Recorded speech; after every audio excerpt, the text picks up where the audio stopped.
It started in Japan, right there, Sportsland Yamanashi, in 2007. And years later, still drifting, got into the sim, everything else. What is up, crew?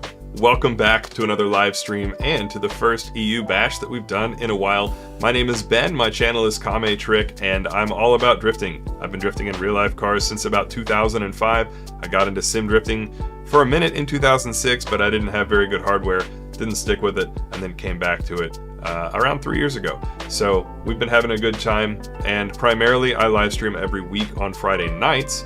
However, we have some friends and fans in the UK and in Europe that we don't usually get to drive with due to the time difference.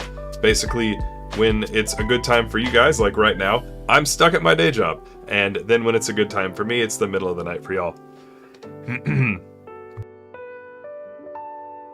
Oh, always got to start the live stream off with a sneeze. That is tradition here on the channel, so we've got that out of the way.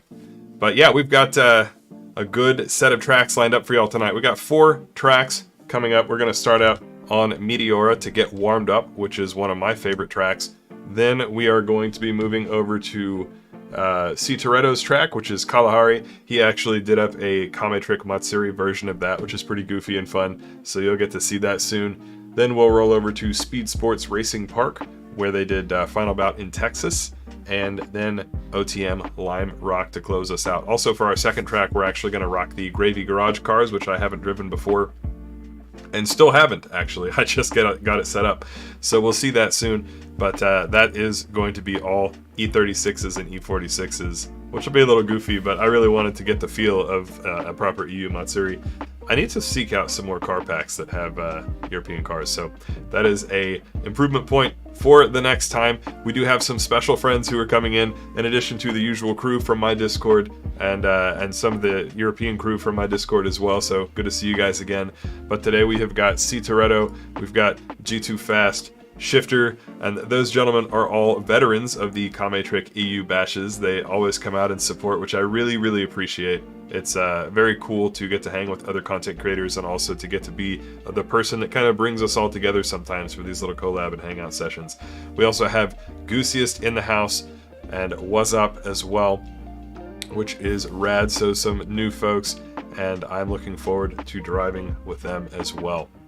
So we are going to go ahead and drop the password into the Discord. We're going to get all set up, and I'll try to stay as attentive to chat as I typically am in my live streams, but I know that you guys are here to see some driving, so let me set a timer so that I don't go for too long on any one particular track.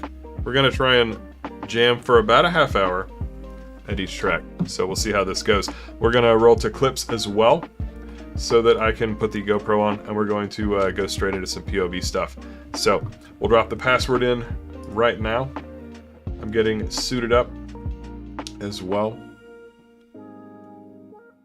We'll be rolling very soon at Meteora. This is a real track. It's in Greece. I thought it would be kind of fun to start out with a European track. Also, I just drive really well on this track, so now that I've teed myself up to do a terrible job after saying I don't suck, we'll see.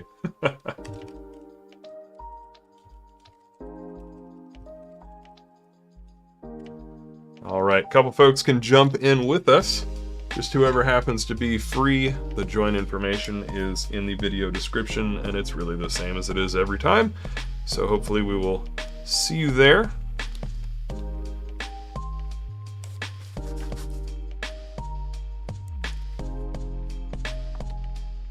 We're not really doing any like actual versus stuff. It's all just good times. Let me see how I've got my GoPro. I was using it for an IRL event last weekend, so some of my camera gear has to work double duty. Also rocking some new shoes today. These are pretty groovy. These are minimalist like barefoot running shoes that I decided to get into, and I really like how they feel. I'm not actually that much of a runner, but they just feel good on my feet, so I've been wearing them a lot.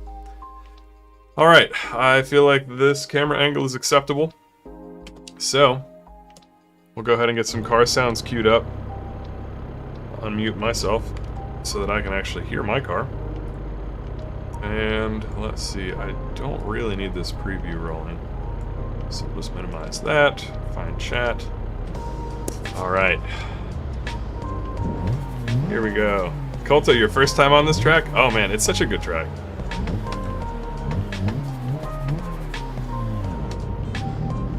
All right.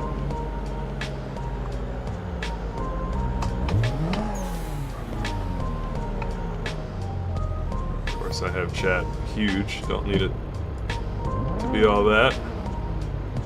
Here come some of the boys.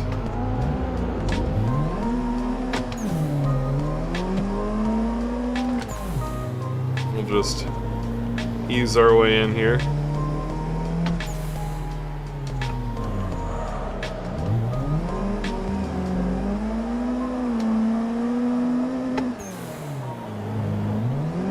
When I drive IRL too much, sometimes it takes me a minute to reacclimate to the weightlessness that is driving in the simulator. So we're just kind of being a scrub here for a minute, but this train is led by C. Toretto, one of my constant homies in the server. Turbo, second, and Was Up, also here on the YouTube, following us in third.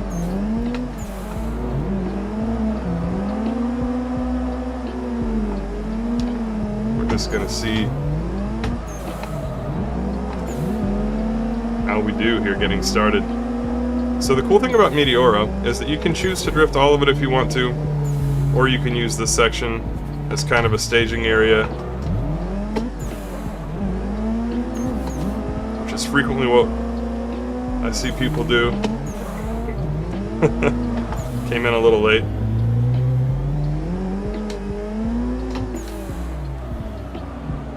We're just gonna slide in here, try to get in position.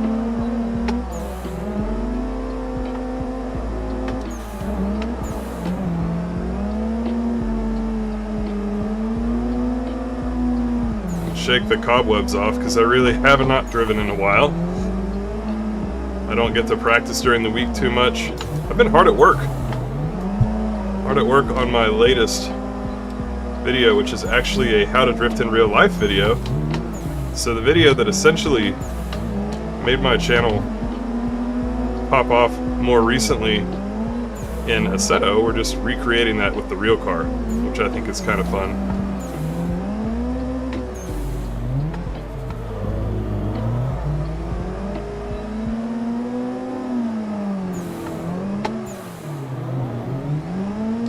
I'm still underdriving the car a ton, taking it very easy.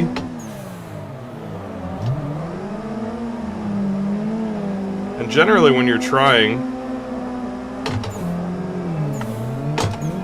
to do that, what you can do is try to time your transitions about the same as the lead car. Whoa. But make an effort.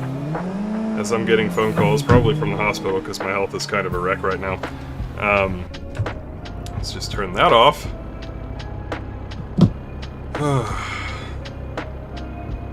Sorry. Take 1 second and adjust my settings there. Okay. We're back.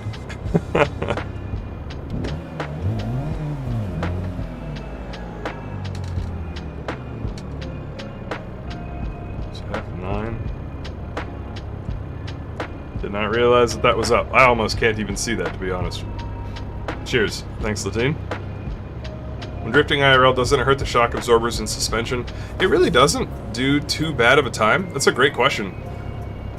What I tend to find is that the tires, of course, take wear, and sometimes the transmission takes some wear. The clutch certainly does when you're doing clutch kicks, but the clutch is also kind of like the brakes, designed to be a friction material that gets used in that way. Like a lot of things, as long as you don't let them overheat and get too hot, they tend to do pretty okay. So your suspension is gonna, for the most part, be fine. I've been drifting on the same coilovers for, gosh, since 2015 now, I think. And I haven't had any issues. So I tend to think that the coilovers are okay, although you can damage stuff if you have some dirt drops on a track, because what you'll find a lot of the time is that the track gets kind of dug out, where people tend to go off, either because they're not very good, or just because it's just how the track kind of runs. So one of the risks that you do run for your suspension and for your steering gear as well is to find this situation where if you go off, as we bonk the wall there, but if you go off, you might kind of hit a huge pothole, like a huge dirt pothole. Oh boy. As usual, when you get into some of these decreasing radius turns, there's a little bit of an accordion effect that tends to pile all the cars up, and it can be hard to adapt to. How realistic is AC to me? If we take out the fact that I don't really have any sense of G-forces, which is kind of huge, it does depend on the steering gear and pedals that you're using to a degree. So as a title, I think Assetto has pretty good physics. I think it's fairly realistic. The biggest downside to the actual software Assetto Corsa is that the cars are not deflectable, if that's even a word. The cars don't bend up any. So in real life, when you give somebody a door tap, for example, your tire, which is rubber, it deforms. Their door, which is thin sheet metal, also deforms. And so as a result, you can kind of rub into the lead car, and it doesn't have a very big reaction when it's controlled. One of the things that gets a little difficult... Sorry, I'm talking like Captain Kirk here as I try to stream and chat and drive, and I only do all of them slightly decently. But in Assetto, the cars are basically like brick walls. They don't deform at all. The tires do have some deformation, but I don't think it, like case in point, right? I don't think it really applies there. So I got a little bit of a bump, and because the car doesn't like deform any, both the lead and the chase car, it tends to like punt the lead car if they get a bump. So that's not the most realistic. That does happen, but at the same time it wouldn't be that severe in real life. The other things are, of course, the cars don't break and they never overheat, but that's a good type of lack of realism. Tires, of course, don't wear out, so that's always good. We'll just do some lead running here for a second. Otherwise, I think that the information that comes through is pretty solid. It's definitely enough to learn how to drift on, and it's also enough to go from being a very solid solo driver and still improve. You could even be a pretty decent tandem driver and you could still improve. So like, if you were this good in real life, which I am, you could get a sim and you could still become an even better driver. Should have gone up to third there. A lot of people will run a wider second gear so they don't have to shift, but I usually just do the shifting. That's the main feedback that I have, is like, it's nice to hear from somebody who is pretty decent in real life as well, that like, yes, even if you're already good in real life, you can learn meaningful stuff and make yourself better and more consistent and more capable by doing sim drifting. Now you do get into discussions about hardware as well. So just because Assetto Corsa is a realistic title does not mean that every wheel that you put on it will give a realistic experience.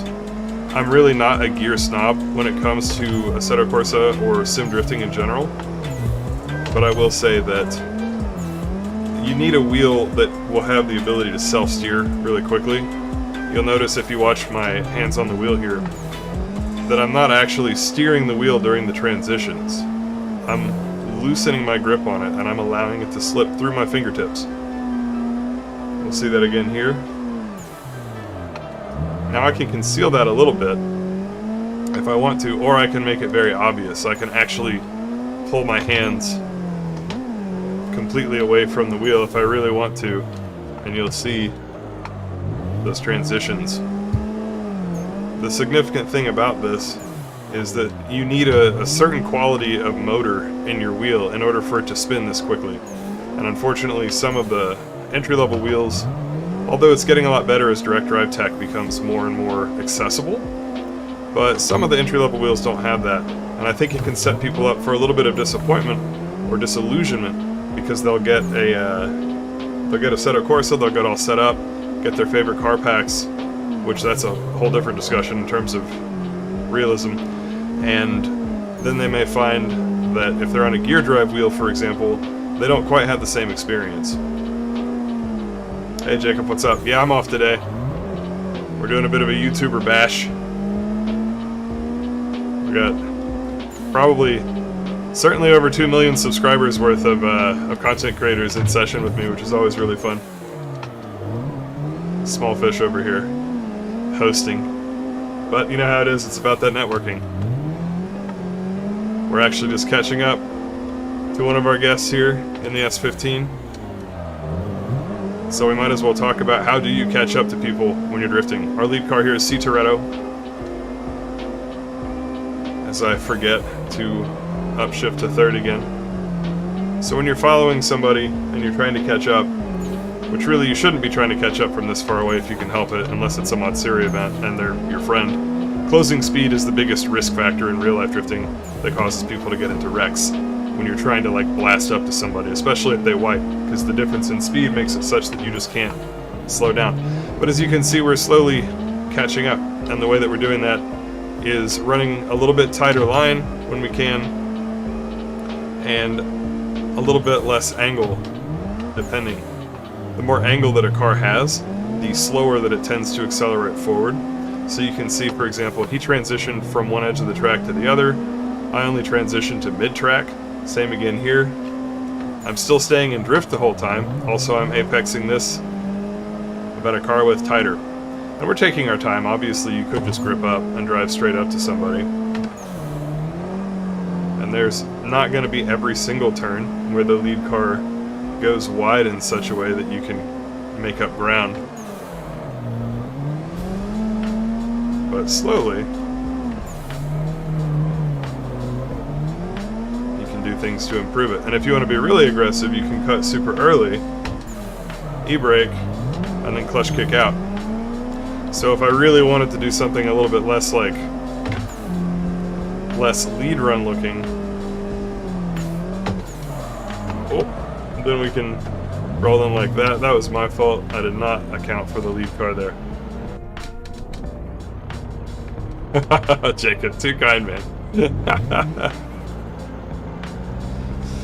Raina says, I've been playing Gran Turismo for 15 years and never liked the drift physics. Yeah, I tend to agree with that. I feel like Gran Turismo 2 and 3 was pretty cool. But after that, I just less and less that I like the drift physics personally. I guess maybe it's more like drifting how should I say? Like drifting a car without an angle kit? Which, like, there was a time when that was super relevant, but that time has passed. People that want to drift cars now, we all use car tuning specifically for that. So it is a little different. Our lead car here is fellow YouTuber What's Up. Have not driven with What's Up before. Goosey has introduced me to this driver, so shout out, thank you for that. Always happy to meet other content creators in the space who have been putting in the work and doing it for a little while. A terrible transition on my part. Pretty solid lead run here, easy to follow. We're going to go up to third, dip it over the rumble strip, back down to second. We're going to go a little tight and then match up the transition here, trying not to get gapped too bad to put us in the position to run down the straight. This is a decreasing radius turn, or a tight turn here, so we'll slow down just a little bit. And then up to third on the transition. Look for that deceleration point. Try to match it back down to second. Here it comes again. You see that handbrake and foot brake. Kind of knowing that it's coming. Best as we can. Drugstore, thank you, man. I appreciate that.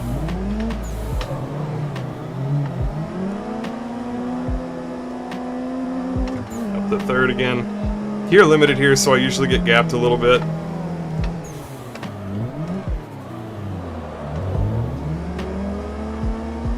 But that's alright, just part of the fun. We do have some Naoki livery going on. We've also got some animal style livery and Duriminati. So right now we've got Goosiest rocking Duriminati G2 Fast with, I believe, a Forest Wang livery. Was up with an animal style livery. I don't even remember what I've got.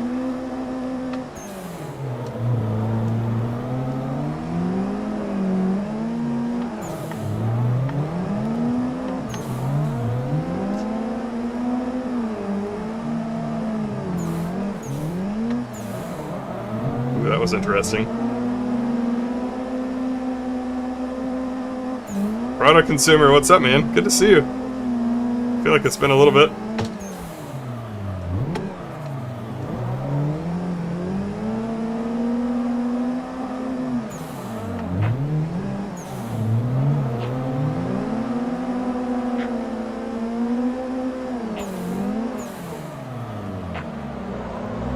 Oh, my bad. I'll drop out to the back here. Hey, Taco. Yeah, man, good to see you. Let these couple cars go by, and then we'll jump back in.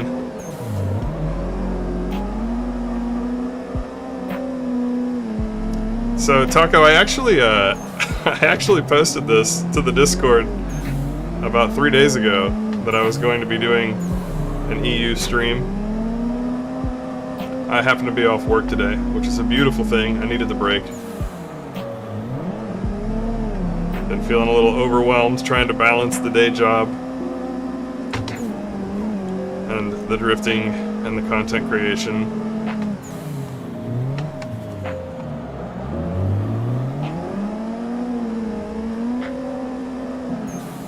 But yeah, we're back at it, man.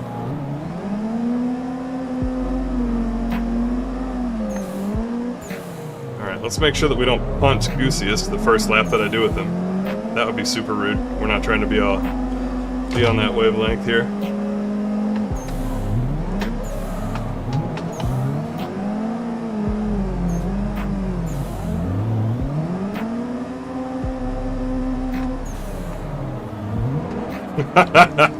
Okay, well that wasn't my fault at least. You just get that many cars. I guess we'll go back. You get that many cars rolling in, and it's it's quite a mess. We'll be on for probably around 2.5 hours. Alright. Let's let Goosiest lead. We'll just get a couple warm-up laps in here.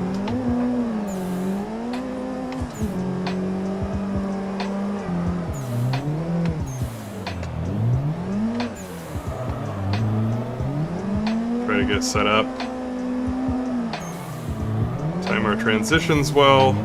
Try to go to a roughly the same angle here. I'm a little late, and I'm compensating for being a little late by using just a little bit less angle.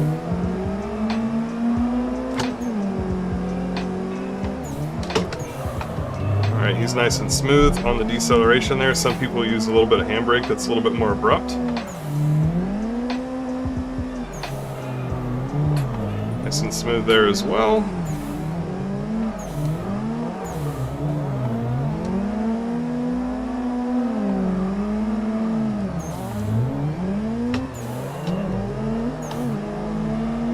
I like it. I like it. We can work with this.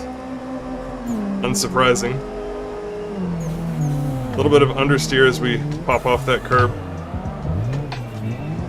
Sometimes the cars don't like hitting that curb. Oh, I wasn't quite ready. Going to a big angle there as I was being kind of shallow. We gave him just a little tap, not enough to upset the driving line, which is the way to do it. Oh, there was some foot brake that time. So we're just narrating kind of what we're doing here and the way that we adapt. So far, it looks like when Gusius is in the zone and on the line that he wants to be, he's nice and smooth, not a whole lot of aggressive deceleration, which is great for following. Not everybody does that. I'm sort of in between on all points. I don't think, like, I try to be nice and smooth when I'm driving, and I am in real life pretty well. But sometimes I'm a little bit more juddery or staccato in my driving style in sim. I'm probably just underdriving the car or not quite trusting it enough because I don't have those G-forces. So now we've got G2 Fast leading. Oh, gotta remember that there's other drivers now, so everybody's timing is completely different. Devin Smile is our second car. The Goose in third. Call me Maverick in fourth here. Also, super random note, but Maverick from Top Gun and KameTrick have basically the same number of letters. I have been strongly considering, and have for a few years, I just never have actually done it, getting my next helmet, painting it blue, and doing that Maverick livery. Alright, Gusius is going to bail. And that gives us G2 Fast and Devin. And we're just diving in here. Recipe for disaster when you don't know how everybody drives. We're gonna have to go kind of wide. Oh my gosh.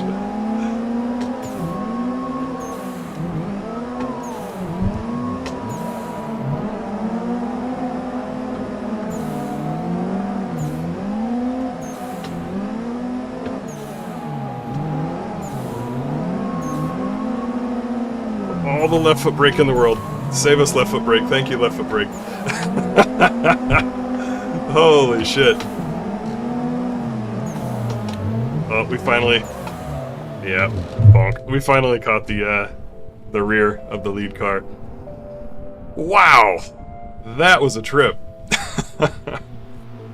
What is up, Kaz? Good to see you. Let's see, we're gonna check chat for just a second. Yeah, Drugstore, he was doing great. He was doing great. Julius Newbie with a basic G920.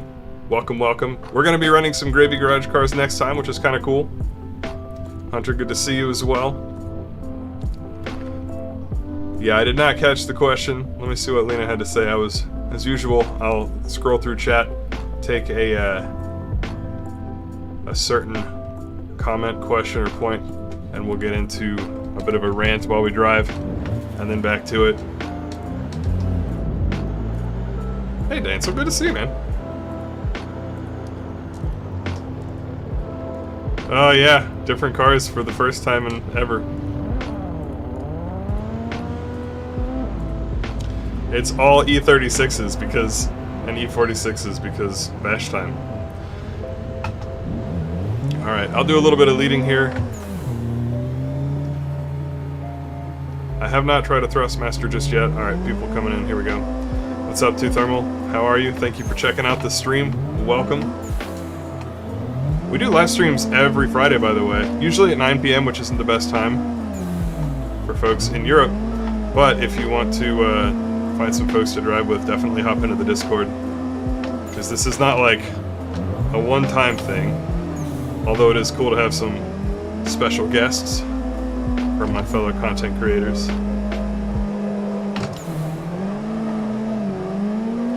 So, how do I do lead runs at this track?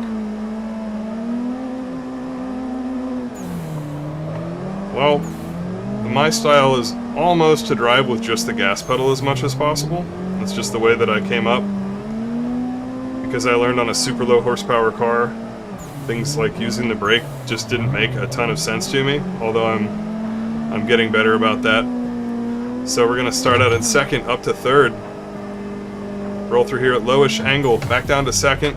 Fully coasting through here, little handbrake to help the car rotate around, and then roll back into throttle. Pulsing through here, I actually slowed down a bit too much. We're going to try to use all the track on our lead runs here. And coast, a little bit of foot brake and a little bit of e-brake to bring us in. Rolling back into throttle, shooting for the wall here. We're going to go up to third now on transition. And then when we come off throttle there, just to coast, we go back down to second. I didn't push out as hard as I should. On throttle transition and then come up, it's going to throw us to a lot of angle, but arrest the car's momentum so it doesn't shoot all the way out to that concrete.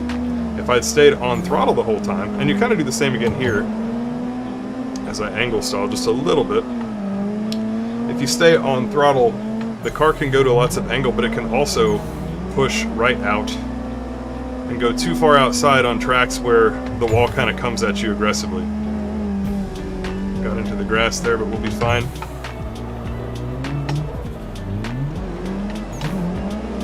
Oh, I might have been a little bit too hard to follow there for the lead car. A little too much deceleration. So we'll talk through that technique a little bit more as we come up here. Covering the left foot brake just in case we need it. Oh, small wall tap.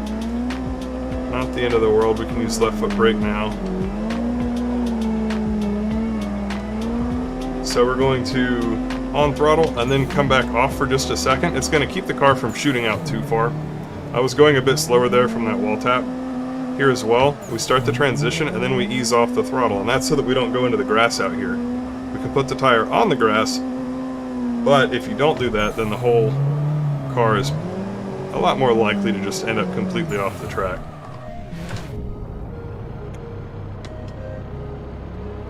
Yep, welcome to my actual brain with a with the GoPro attached.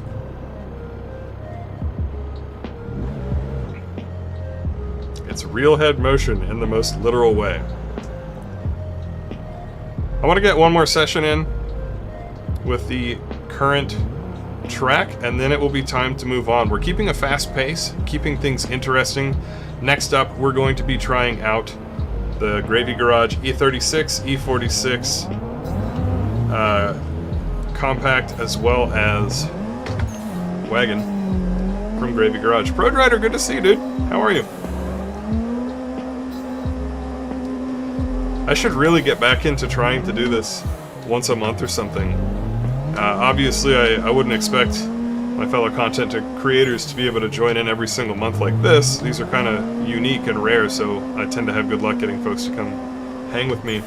But as far as being able to drive with the European sim drifters in general, and anybody who happens to work night shift even, or some other work arrangement where they're not able to join in, actually talk less and drift more here as I start to just grip up.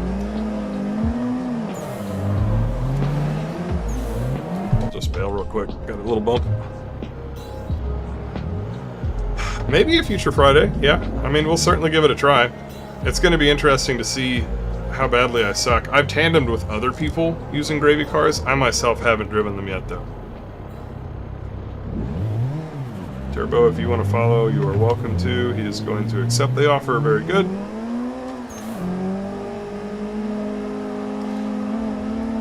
Need the dirt drop because I'm not running full turbo. I'm running 90% turbo. These cars default to 80%. Turbo and I will probably start up our usual antics of the burst pass.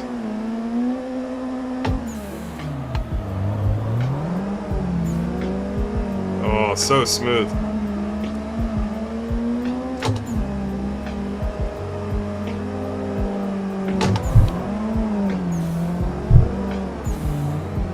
A little too much into the grass, but we'll take it.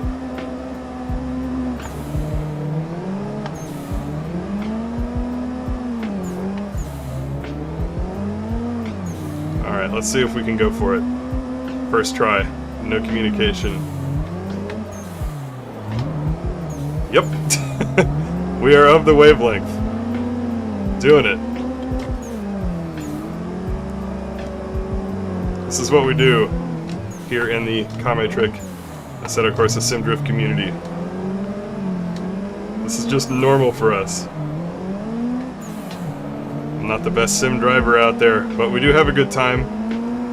We make sure to run a good variety of tracks. And keep it fun.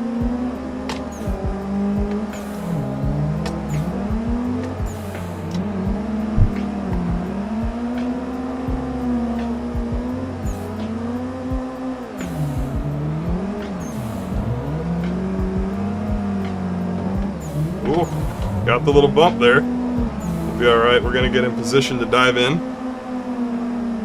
And away we go.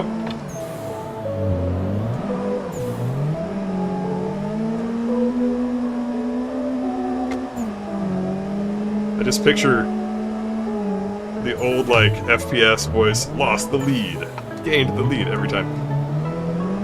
Even though I'm the world's worst FPS player.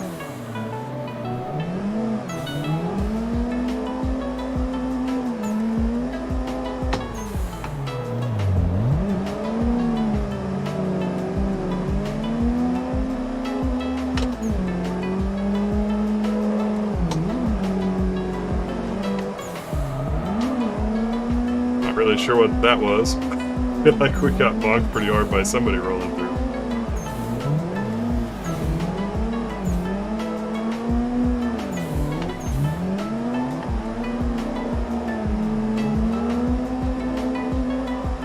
Now we'll stay out nice and wide, transition late, e-brake, and dive back into the tandem train.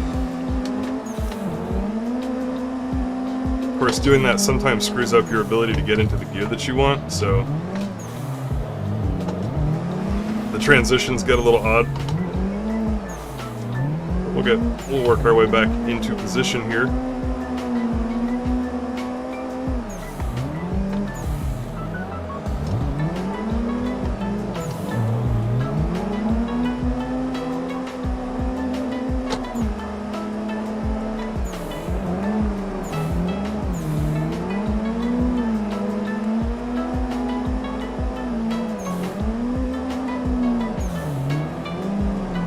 Such a good time. Alright, we'll do one more, and then we'll go to our next track. As usual, our sessions are essentially death matches in the sense that we're just going to drive until we're too exhausted to even link the track anymore. But I don't want to waste all my energy.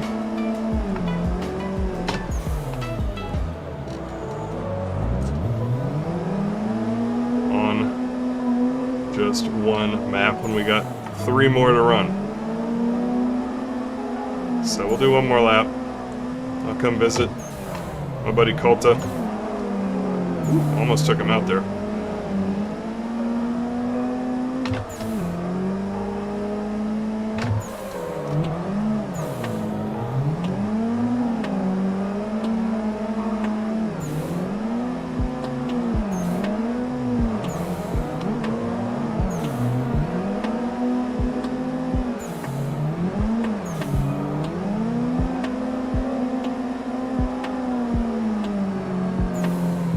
We'll call that good. Alright, folks.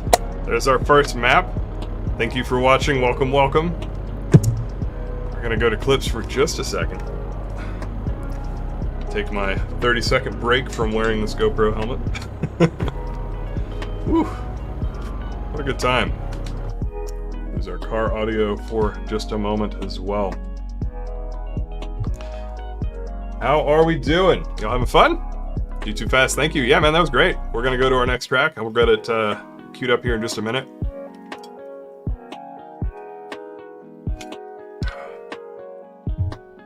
While I'm queuing in the next track, do feel free to ask any questions. I'm a little bit more attentive to tracks or to chat while we are switching things over. Although depending on the track that we're running and how well I know it, I can glance at chat a little bit. So, just doing some housekeeping work here.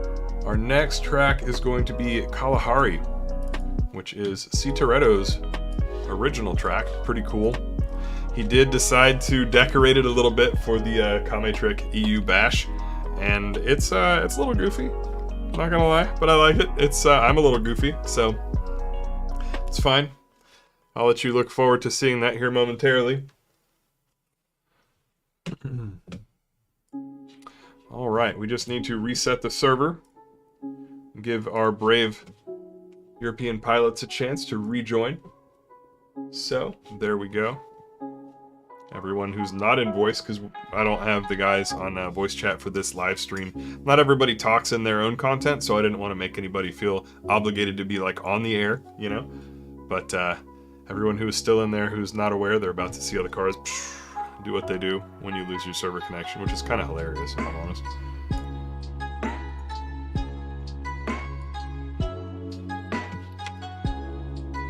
As we wait for it to go. There it goes. Alright. Check chat real quick. Looked really nice. Thank you very much. Carter, hey, how's it going?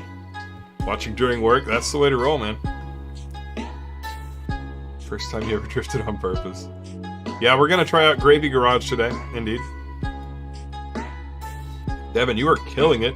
Very nice driving. Well done. I assume you're probably in the Discord. Well, I know you're in the Discord because you're in the server, but like, I don't know if your Discord name maps, but yeah, man. I hope that you're able to come drive with us more, or I hope I can drive at this time zone more because you are very fun to drive with. Well done. Jacob, the IRL car is doing well. I actually, there's a guy selling some Origin overfenders that I kind of want to buy because I really need to refresh my stuff. Let's see. Okay, Kalahari is up. Do I want an E36 compact, the big wagon, or an E46? What should we try? Joximus, that is Ebisu North Course at night in the background video clip that was playing through. Absolutely. How long did it take me to learn Japanese, and was it difficult? I mean, you're kind of never really done like learning a language per se, but I got to the point that I could have conversations in about 4 years. Everybody's different. If you live in Japan, you can learn it much faster, and if you don't live in Japan, then it may take a bit longer to get it figured out here. I'm just also giving a minute for our guys to join in. So let's see, we got Goosiest, G2 Fast, Was Up. We still need to get Citoretto. And Shifter. I don't think I've seen Shifter yet. Everybody's got their own things. Everybody wants to see the wagon. Alright. God dang, I am not used to long cars. I'm gonna crash this thing so damn bad. But wagon it is. Ask and ye shall receive more wall tabs than I meant to provide, probably. Same reason I never drive the Lorels and stuff in the World Drift Tour Street Pack. I mean, really, I could just suck it up and get better at them.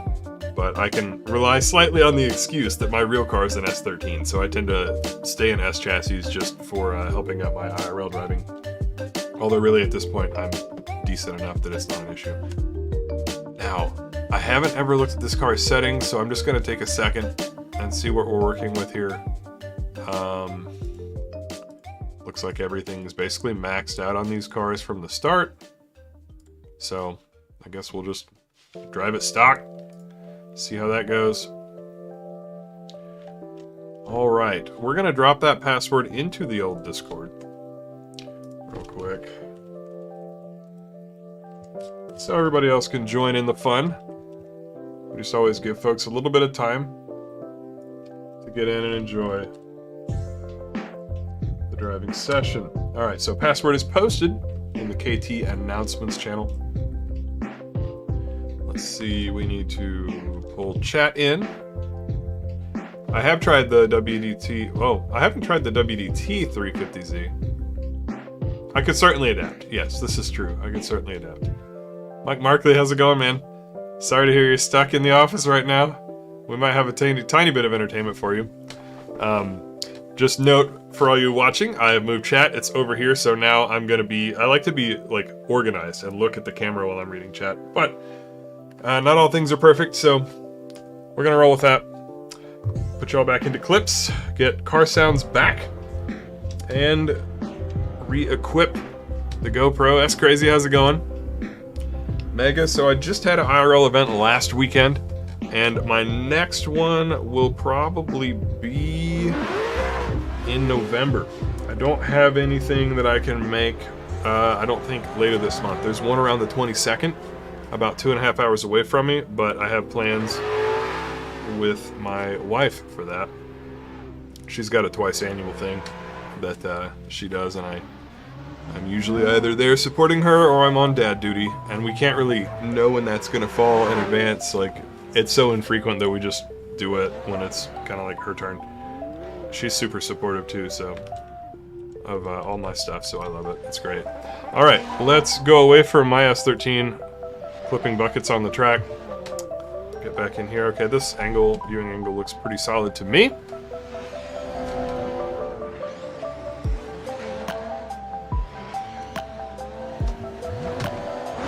That's true, Colta. I have had the Mustang.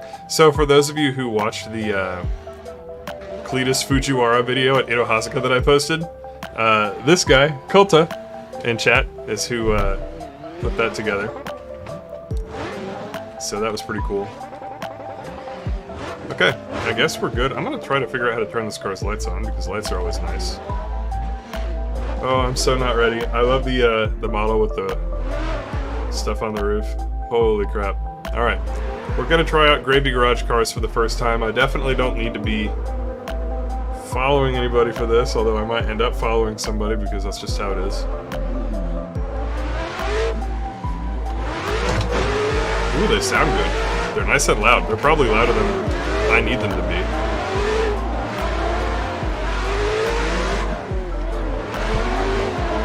A little bit more gripped up with forward bite than the World of Tourist Street Pack cars. As usual, the process to... Oop, and we died. LOL. Okay, the process to drift a car that you're new on. Is that too loud, by the way? Are the cars, like, way louder than me talking? Or is that not terrible? That sounds terrible in my ears, in terms of being, like, super loud. I gotta turn down my, my headphones.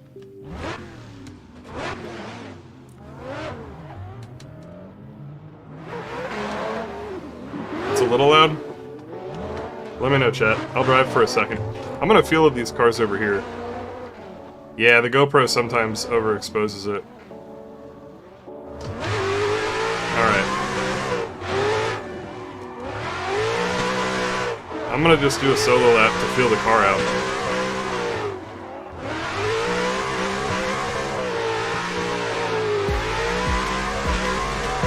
Use third gear here, but we're just gonna...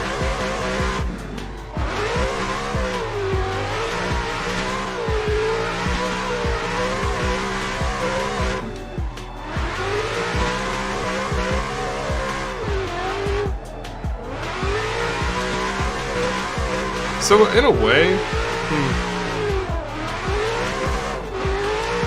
I can see where people would like the feel of these cars. Some of my IRL drift buddies think that these are some of the more realistic cars, and since I haven't tried them, and really a live stream is not the perfect place for me to come up with my opinion, they seem a little harder to spin out.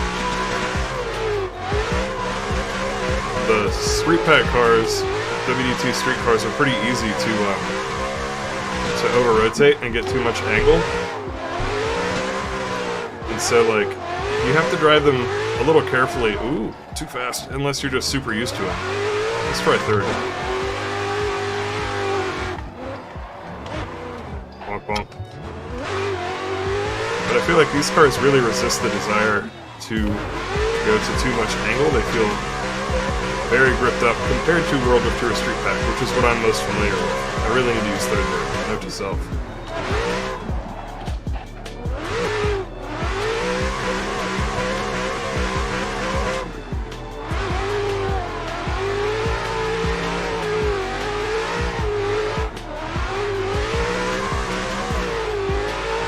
Yeah, they almost don't want to go to angle at all. It is a new wheelbase. This is a VRS director I've set up using the small midge motor.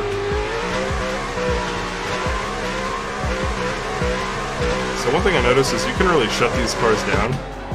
Like they stop super quickly, which is interesting. Huh.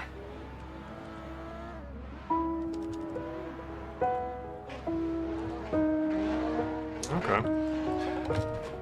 Doable. I just have to drive a little bit more aggressively. They do feel kind of weird.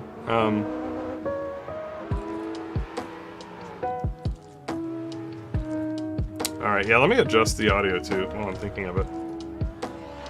Where'd my mouse go? So, game audio. Check. We're gonna turn game audio down by maybe 3 decibels. Alright, we'll see how this is. Hopefully it's not too bad. And if we need more, we can do more. Actually, we'll do more. You never need that much car audio.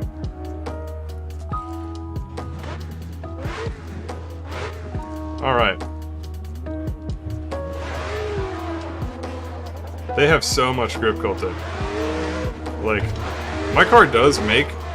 It's so odd. Without G-forces, it's really hard to tell sometimes what is realistic, because my car does make this close to this kind of grip. But at the same time, it doesn't resist sliding around so much either. These cars feel really glued to the road.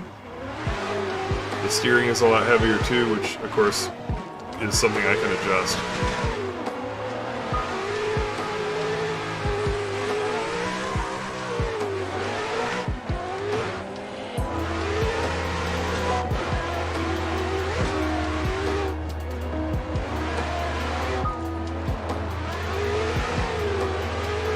Look at that goofball. I wonder who that is.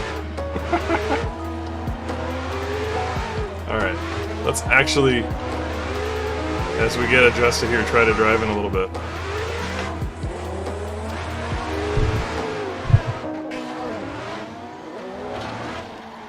Oh. Or not. That is me right now. I thought it was hilarious that he slid that in there. Do you have AC shortcuts bound to that MIDI pack? I do not presently. I really should. Or sorry, no, I don't have that, but... Joximus, this is an original track by C. Toretto. It's called Kalahari. Colta, ooh, with the meaningful feedback. I can see why people with G29s like them. They do it all for you. I mean, that's how Tandem Buddies was as well. I didn't realize people could be rolling through here and would be like in danger of hitting you. That's interesting. Shows you how much I've lapped this track. I've done this track on stream once or twice.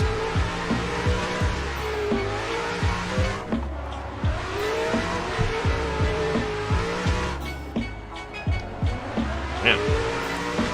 I gotta transition a little earlier because these cars kind of float if I let them slide off throttle. I feel like I'm probably not that great to follow right now.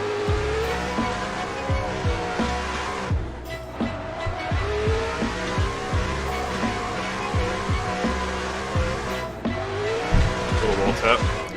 More than I meant to give all those brakes though.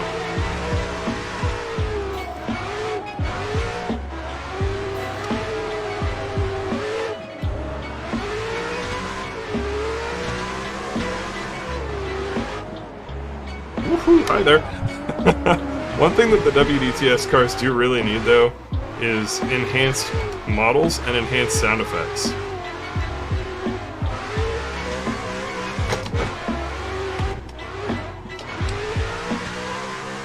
Because Death Wish Garage and this pack as well, they just absolutely slay it in terms of the cars sounding good. Change the tires to streets? Yeah, maybe so.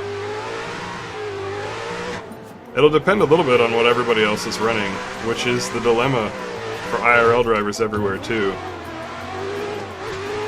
You end up being stuck, having to drive whatever your homies run. Because if you can't keep up with your friends, then like that takes a lot of the fun out of it.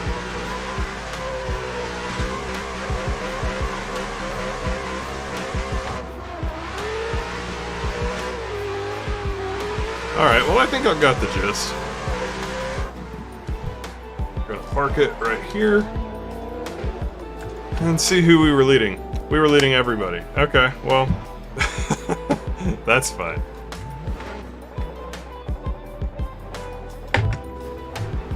I will wait for my opportunity to join a train.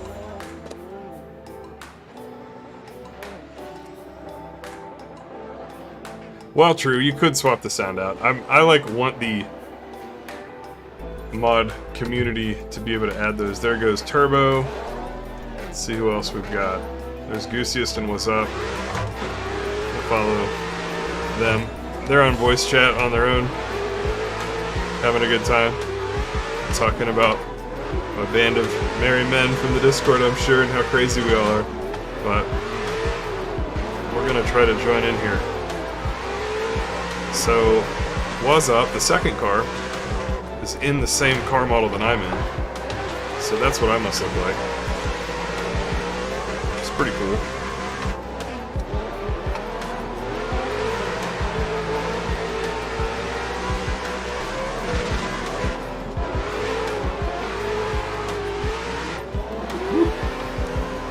It's unprepared.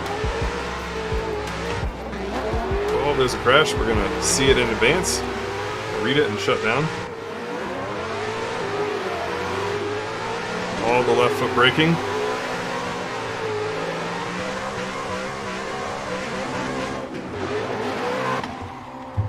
And we did not survive the jump.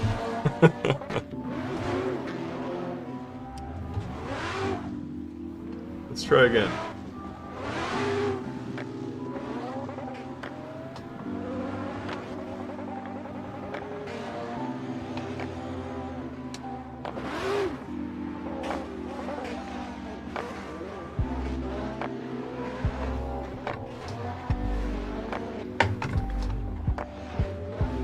Oh, sorry.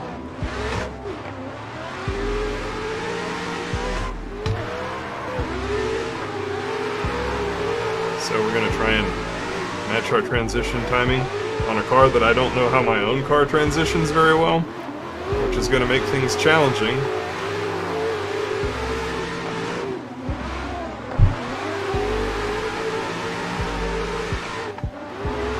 It's really your ability to predict and drive well in tandem comes from understanding how drifting works and how cars move around, which I can apply reasonably well to the lead car. Understanding how the lead driver drives, which I've barely driven with What's Up before, since this is our first real session together. So I don't have a whole lot that I can offer there. And then the last thing that lets you predict the future in tandem well is knowing really well how your own car is going to react. Which again, first time in this car, so things I probably wouldn't do. Tandem in a wagon chassis that I've never driven before. I keep thinking the back of the car is out farther than it is as well. I keep thinking that I'm going to just completely send mine into the wall. So far that hasn't actually happened. I did get a new base, Rivalry. Yes, this is my Fanatic wheel finally gave up the Ghost, which I bought it used, so what can you do? This is a VRS 20 Nm direct drive wheel, which actually doesn't feel that different from the Fanatic that I had before, which is a testament to what I think is a pretty good product on the part of Fanatic.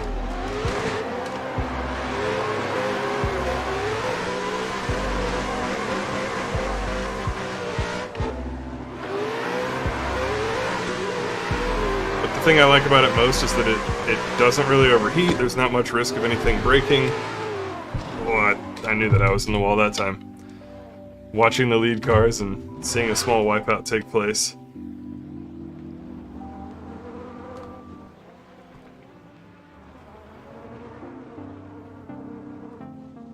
Hey, Jaeger, how's it going? Sounds good, man. If nothing else, you can get in on the next track change, but hopefully you can do so before then. Here comes a cluster. We'll see if Turbo goes out after them. Nope, he's gonna wait a few more. Oh, you have the same base? I really like this base.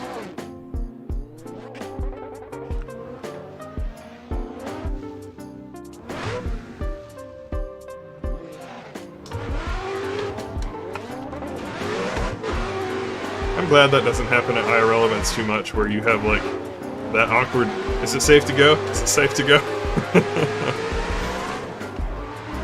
Alright, let's see if I can follow Turbo at all.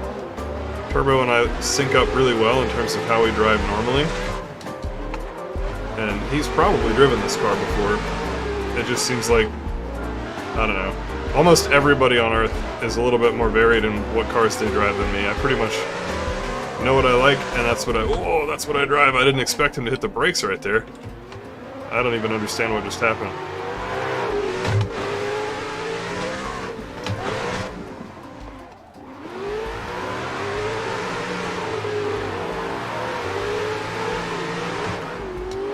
Okay, well, sorry Turbo. I'm not sure if that was me or if something happened on your end. I saw some deceleration and then our cars became one car, and then you disappeared.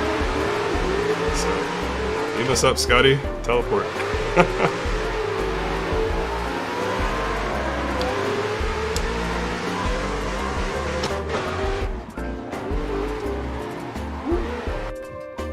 Too much. These are pretty fun, though. I do not mind trying out something different. Oh, a different turbo. Okay, maybe that's what's going on. And apparently you can flip your hood up on this. That's kind of awesome. There's Turbo R and regular turbo, and I was tandeming with regular turbo. That explains everything.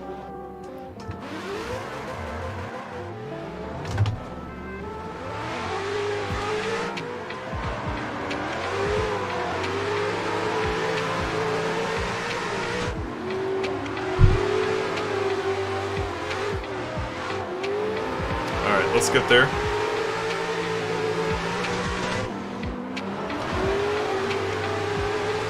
Nope, we're not gonna get there. Okay.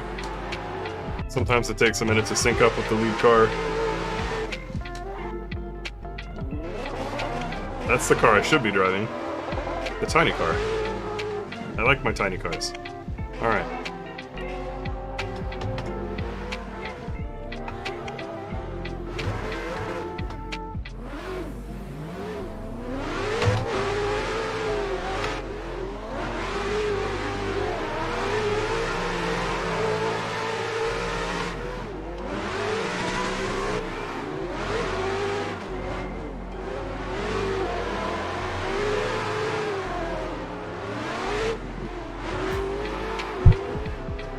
Definitely gonna have to bail from that one.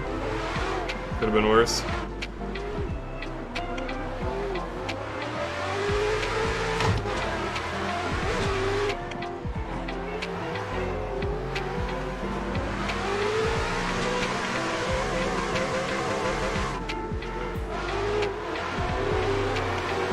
I love that the hood stays up. That's hilarious. There must be a button on this car to make the hood go up. I feel like there's probably a story behind that.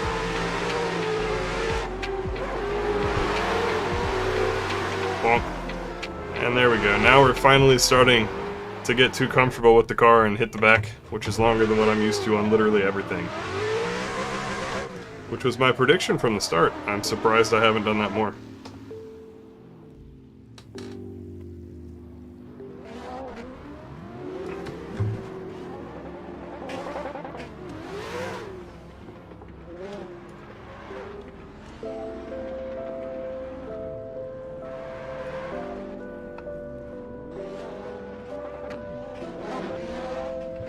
I'll just hang out over here for a minute.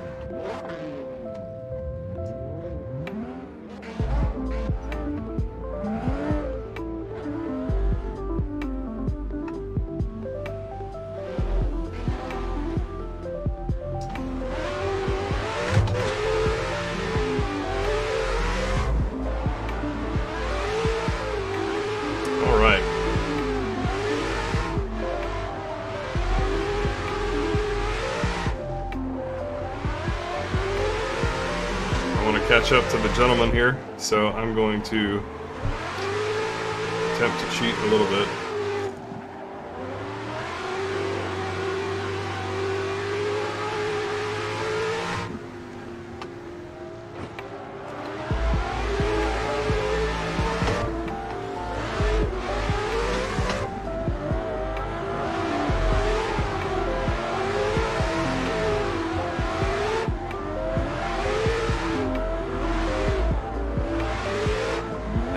To see what these cars feel like in tandem.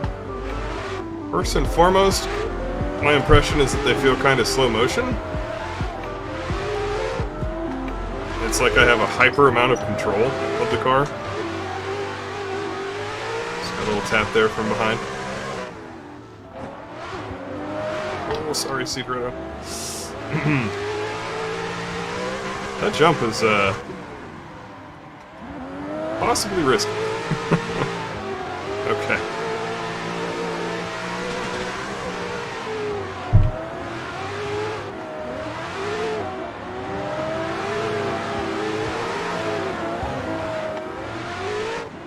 Good left foot brake these a whole lot, that's for sure.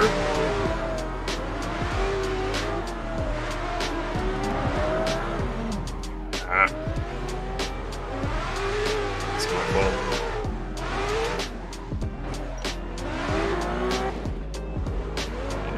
We'll just get a fresh start.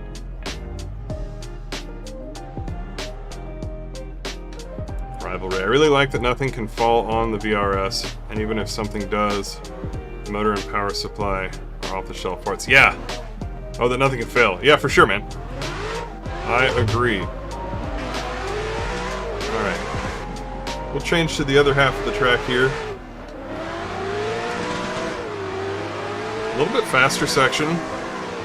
There is a part where I need to use third, and I gotta figure out where it is. Oop. Got sucked into the mountainside there. I think it was probably this turn right here that we just finished.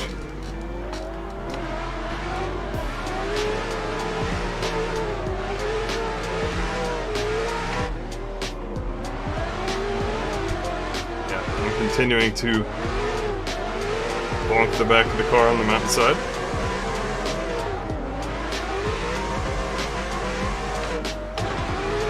Could have just done a left foot brake. That's fine.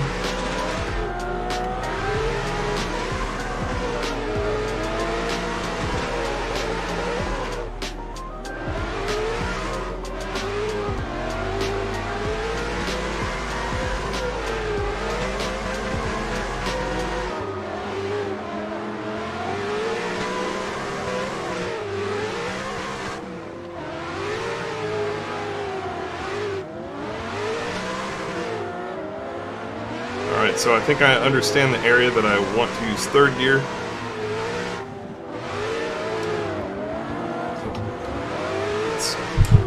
It was coming up right there until we got murdered.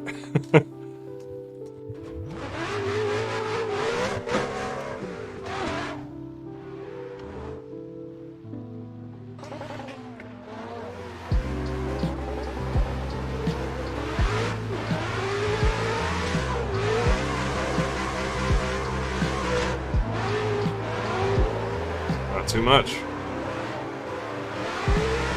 So it was going to be on transition right there.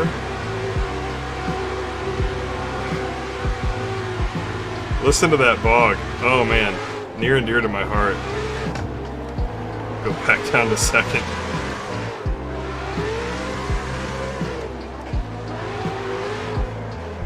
Yeah, these cars transition oddly to me. I don't know.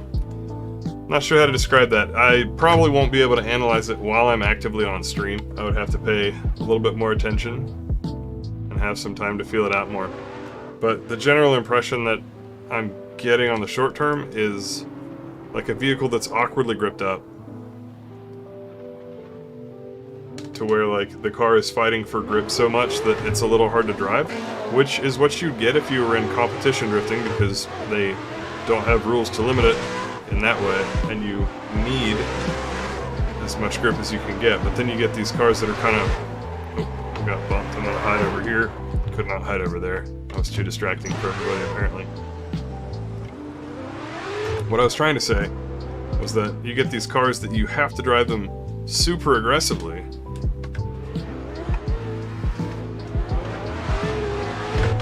to keep them in drift, but then they do really weird stuff when you get off throttle because they're so grippy. Bumped. Hit the back of the bumper again there.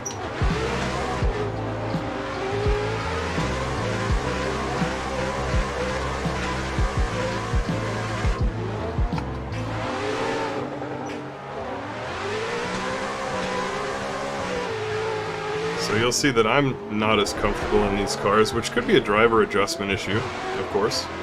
But I'm definitely not as smooth and not as confident. You can tell how comfortable the driver is by watching their hands on the wheel a lot of the time. If they're really like all over the place, it means they probably aren't predicting what the car is going to do very well. Which I feel like I'm doing an okay job of that.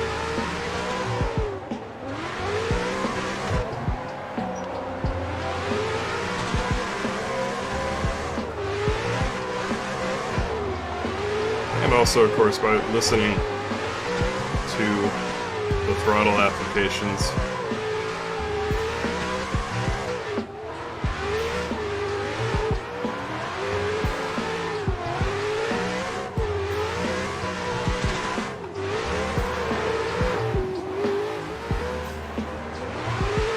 As I continue to have trouble with how long the car is. It's something that you don't really see a whole lot, but is like constantly on my mind as I'm driving.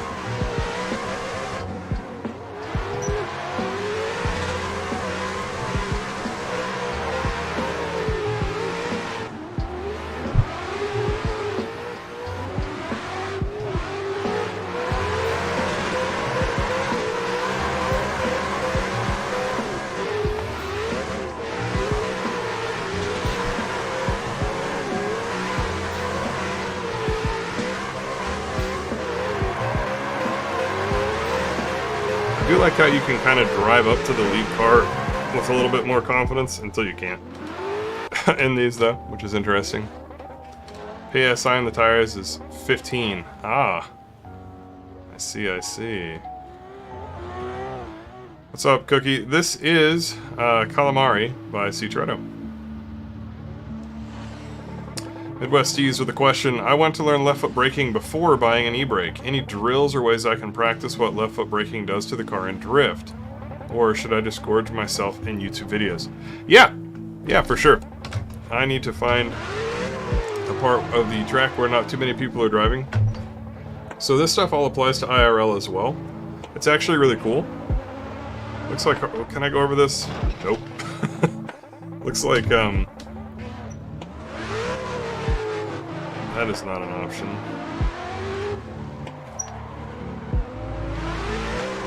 So let me go over here where there's not really any traffic, right? So one thing you can do is you can kick the car into drift, and then even if you don't need to, like right here, you can just start left foot braking. And you can see what the car does. Generally, the practice that I would do is I would initiate the drift, get the car stable and happy in drift, and then experiment once the car is comfortable and you're like cutting your line around and you don't have to worry about like setting your angle and stuff, then breathe onto the foot brake. So, for example, we'll come in, we'll initiate our drift with the clutch kick, we'll catch it. Alright, now we're maintaining it, and here's where you can lean in with that left foot brake. We'll initiate, as of course I go into teacher mode and get distracted and fail to change gears so I'm not driving right. But do you kind of get what I'm saying? Like, I wouldn't do it here, I wouldn't do it here, I would do it here, where the car is like actively in drift. Not here, but here. This is the part where like we're not having to move the steering wheel a whole lot, the car is happy. I'd start there. And you can just see what happens. And what happens is you can slow the car down, but it'll stay in drift. See how we're like going half as fast as we were, and now anybody behind me is super pissed? we'll let the car start speeding up again like normal. That sort of thing would be what I would practice. 10 laps was too much. I fell off the cliff. But yeah, see, it makes it like slow motion. So you can practice your left foot braking while you're driving solo on any track that has nice long corners. So like Drift Playground maybe is a little too short. Meteora, where we were before, some of those turns are nice and long. Another nice thing about Meteora is it has some turns that start out as a sweeper on the first half, but then decrease into a tighter end, so you can like left foot brake into the hairpin that's like in the decreasing radius turn, if that makes sense, so that you're able to get a better feel for how you can not only use it to just slow the car down, but actually to like tighten and suck the car's line in to the inside of a turn. Midwesties with this follow-up question, so you need to maintain throttle or else the car will just stop. Yes, you do want to maintain throttle. Essentially, if you imagine what happens when you're drifting and you just let off of the gas, right? If you're drifting, I'm going to get into a stable turn here. We'll try here. Oh, nope, we're going to grip up. So if you're in drift and you just let off the gas, the car transitions, right? It goes in the other direction. And if you left foot brake without the gas, or if you left foot brake too much, something similar can happen. You can foot brake without using the left foot brake, and it slows the car down a lot, but it won't really stay in drift too much. So what we're doing, slide over here. What we're doing when we left foot brake is we're using the gas over here to keep the rear wheel spinning. That's going to keep the car in drift. You're using the left foot, and it's applying the brakes to all four tires, but in the back, the engine is trying to spin them, and it cancels out the brake. So effectively all that's happening, because you're keeping the throttle on, is that instead of braking all four tires, the fronts and the rear, you're only applying braking to the front, while the rears continue to burn, because the braking force is canceled out by the engine power that you're putting into them. So you're always trying to balance it. If you are giving a heavy amount of throttle, you can give a pretty heavy amount of foot brake. But if you're giving kind of a light amount of throttle, like a medium amount, then you can't foot brake as hard, or you might lock the front tires. And if you lock the front tires, then you lose your steering control. Just like if you were grip driving and you turn in and you lock the front tires under braking, the car just plows straight ahead, right? The same thing will happen in drifting as well. Yep. So that is the gist. Always happy to explain. I do a lot of driver instruction at events for this very thing as well. I was just talking through left foot braking for somebody at the event last weekend, and then demonstrating it in their own car, which was kind of cool. So then you can look at, like, if I do some left foot braking, not that I'm super adapted to this car, you can use it to really tighten the car in. So those transitions, I wasn't on throttle during those, but you can use the foot brake with either foot during a transition too, and it'll sometimes pitch the car in as we bonk into the wall.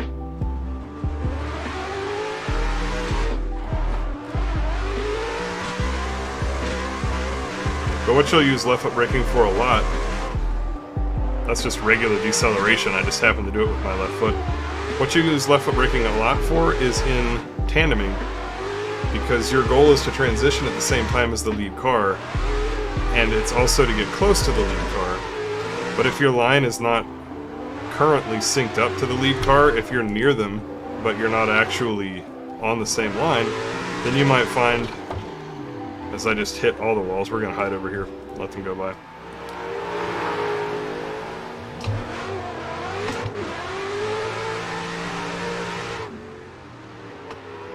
Which is fine, because I want to demonstrate with turbo.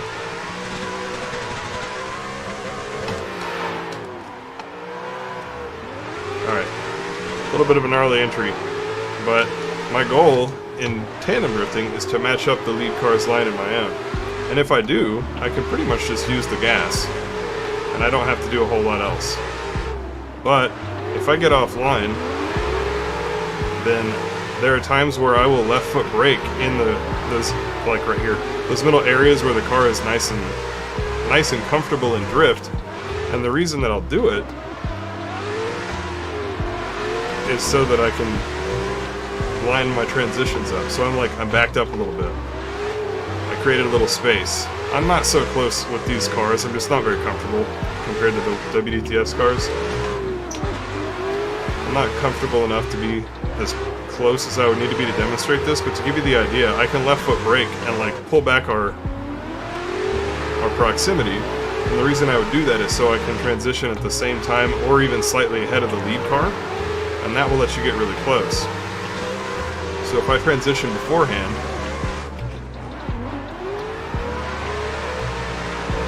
let me try again here. If I transition before him, then I can really dive in. Like here I'm clearly before him, and we were able to get close. There was about the same, or maybe I was late, and now our line's all screwy. So when the line gets all messed up, that's like a great time to left foot brake. Also, if your angle is too shallow, you can use left foot brake to come out to more angle. I don't really have a good place to demo this. I'd have to use the parking lot. And I don't know if there's really room. Let me see how the parking lot looks. But like we're going around at an even radius turn. And as I lean into left foot brake, it tightens that. You see how it tightened it into like a full-on spin? So when you left foot brake, the car will actually like come around even tighter. And so you can use that as well if like the lead car transitions and you don't transition to as much angle. Like ideally, if you're the back car, you're gonna transition with them, right? But if you transition like this and you're like, well, I can't accelerate into angle because I'll push into them, then you can accelerate and left foot brake at the same time, and that will cause the car to pivot on its like front wheels, which would be right here, and it will go whoop, and it'll come out like that. If you tried to use just the throttle to drive out to that amount of angle, it would push you into them and you'd hit them. Alright, we're gonna take a small break from GoPro stuff and get ready for our next track change. But hopefully that was good information and a decent explanation for you guys. I always enjoy talking technique with the crew here. That's something, like I said, that's kind of the main thing that my channel does.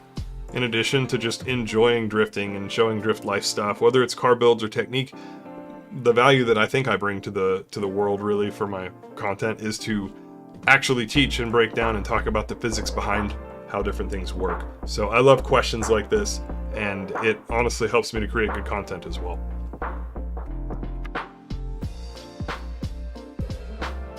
Makes a lot of sense. Very good.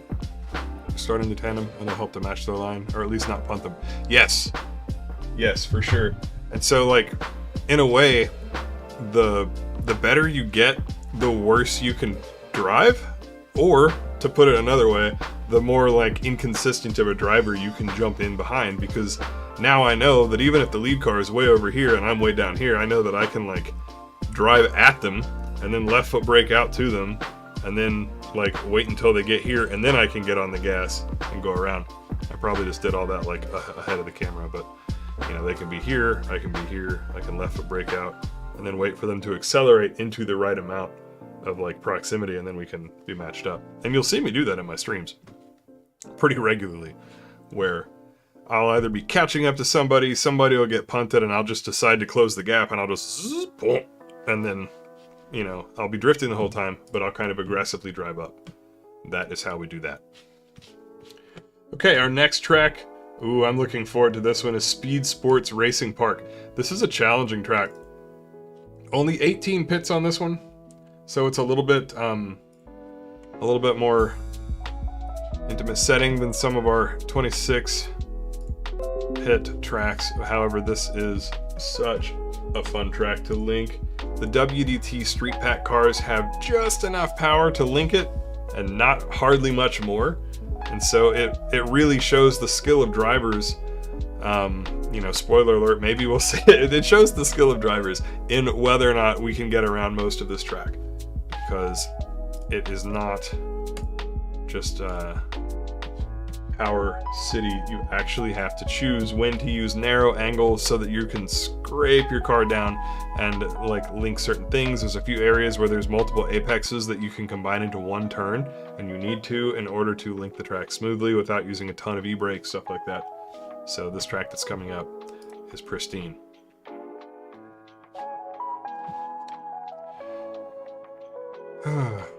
Nice content. Thanks. Oh, thank you, Fanatic Drift from Chile. Good to hear from you.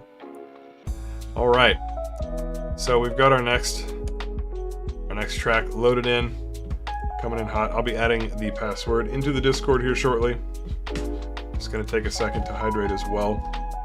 This is also a little housekeeping moment where if you're enjoying the stream, please do hit the like button. If you, for some reason, have not decided to subscribe, but you've been watching for a minute or letting it play, I do educational videos. I do how to drift technique videos as well that are proper edits that aren't just like long, rambly things like my live streams are. And then, of course, we hang out on stream as well. So if that's something that you're into, do consider subscribing. I really need some help with this. Mostly the help I need is to make better content, which I'm working on it. I'm always trying to balance my day job, I have my dad, my family life, and then my content creation and real life drifting. But my goal is to eventually get my 100k subs, get my silver play button, and when I do, I'm going to adhere it to my friend's car, and I'm going to put tire marks all up and down it, and probably break my car doing it. Like, it's gonna be so good. So, still have a long way to go on that, but hopefully we can manage to make that dream a reality. Because I want to destroy my car? I don't know. It would just be a fun time and give me an excuse to hit my friend's car with a YouTube play button shield on it. So yeah, subscribe. All right, so Speed Sports. Password is dropping into the Discord in 5, 4, 3, 2. Oh yeah, this is the final bout track. There we go. So we'll see you guys in there shortly. And we'll roll right back to work into clips. I'm gonna get this GoPro reapplied.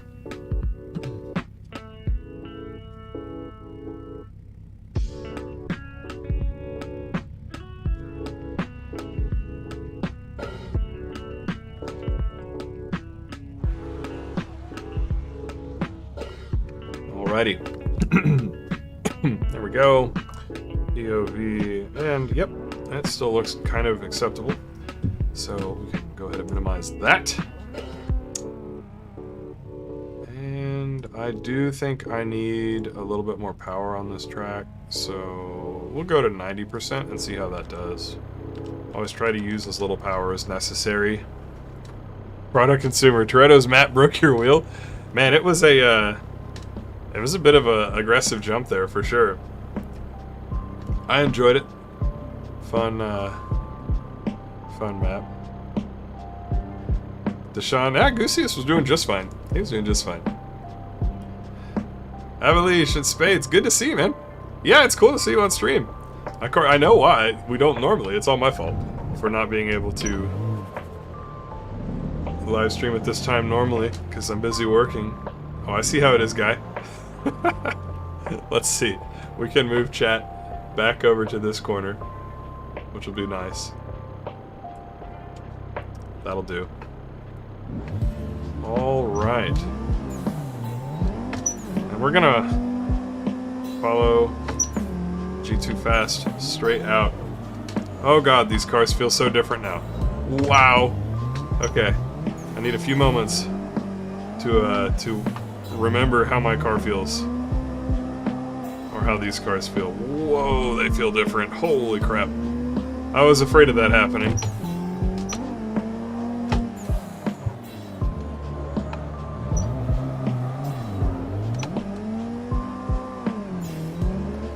WDTS just feel effortless compared to Gravy Garage cars. In terms of like the way the force feedback behaves and stuff, these are like smooth momentum based cars.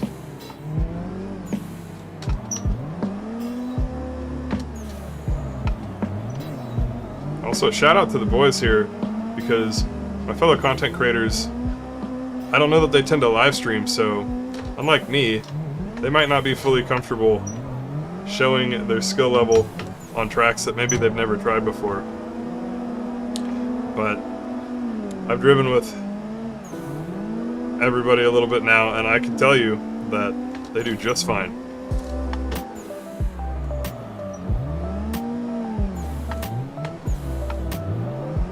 So we're gonna follow G2 Fast around here. Look how nice and smooth. This is just easy to follow stuff. We're gonna build up some speed. We're gonna clutch kick in, down to second. Oh my. Full on braking, but we made it work and look cool, which was rad.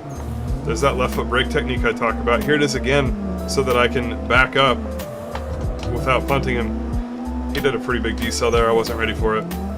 And here's one of the things I was talking about. Nothing wrong with throwing a manji right there, but it maybe isn't the most satisfying to do. You can actually link that without a manji, which, like, I wouldn't expect anybody to just figure that out on their first lap necessarily.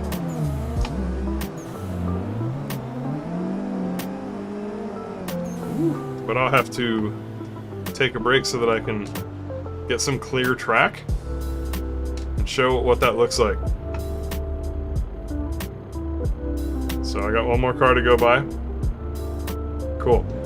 Alright, now we got clear track.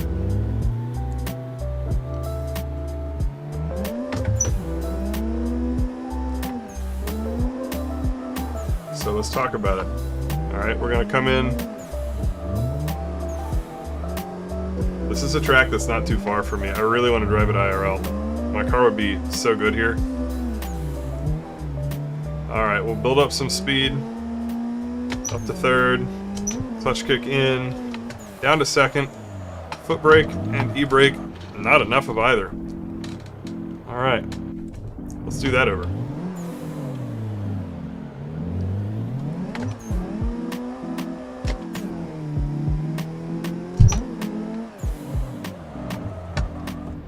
Wow, cold tires.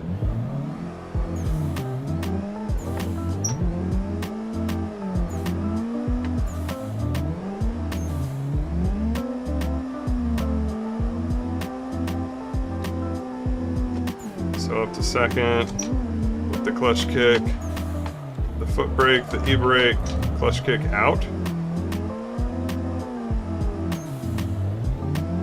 Pulse on, off, and then clutch kick out again. We're going to do a similar technique here to turn all of this into a single apex. Now, we're going to go up here as late as we can. Oh, not quite the right line, but as you might have been able to glance there, you can turn all that into one turn pretty decently.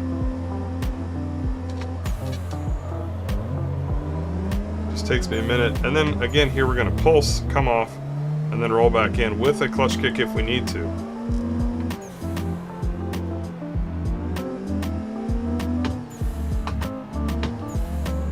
We don't know what we're doing.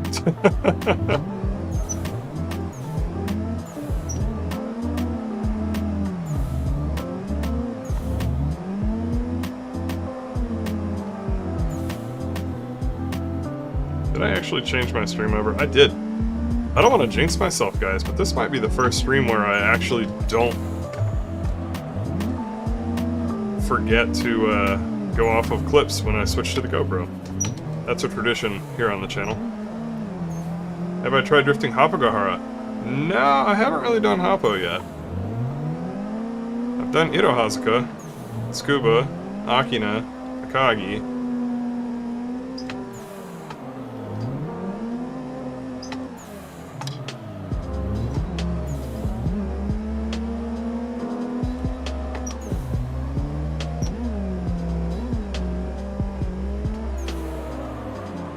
Too much speed. Apparently that's not how we do that.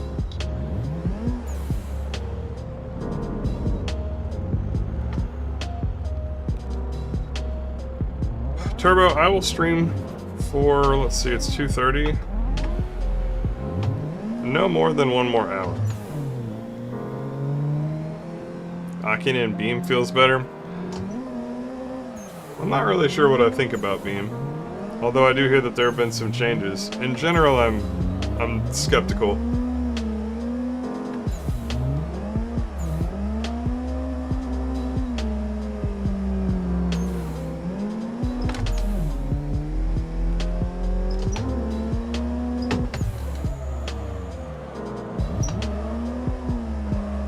Slowed it down a little too much there. Again, we're gonna pulse, wait, cue up a clutch kick out, pulse, wait. I didn't really get my clutch kick timing there, or the pulse amount was no good.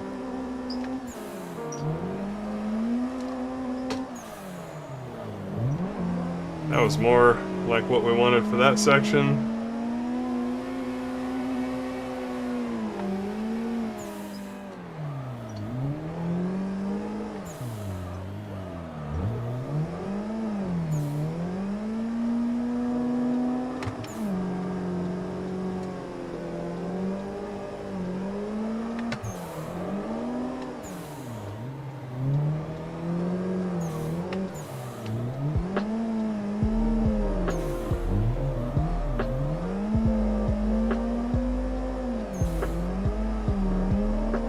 I learned to drift in general in beam, and it made Assetto feel like drifting in easy mode.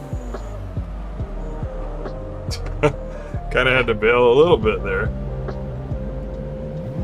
The liveries for the WDTS cars are in my Discord. There is a liveries channel.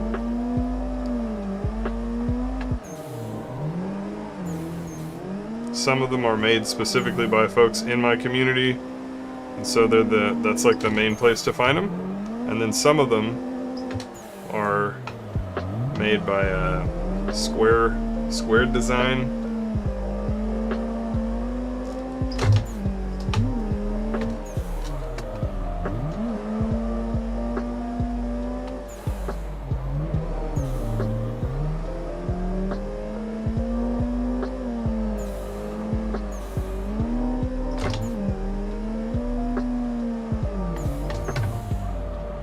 So much gear shifting going on. I use second and third in 2 or 3 spots on this track. So we are driving behind Dio, who's gonna manji the straight. Not really my speed.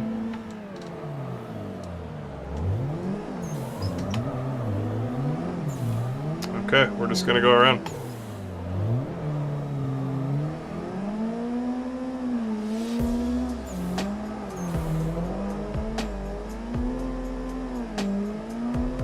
Go as late as we can here. Look at that, all throttle, baby. Nice and smooth.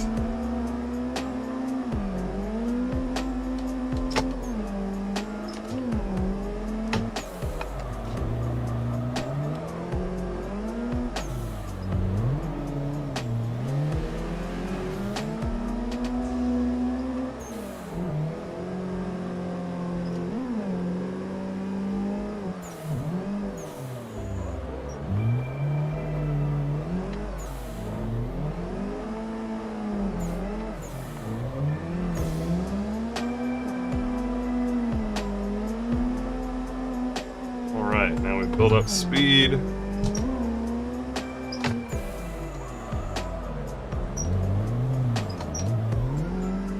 Into the grass just a little bit there.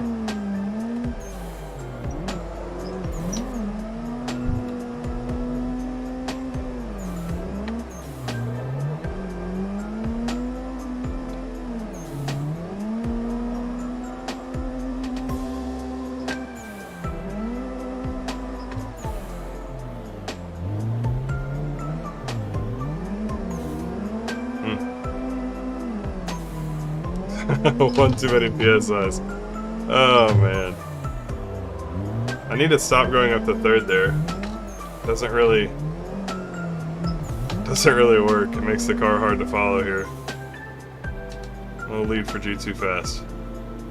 Maybe. Or not. We'll lead for Colta.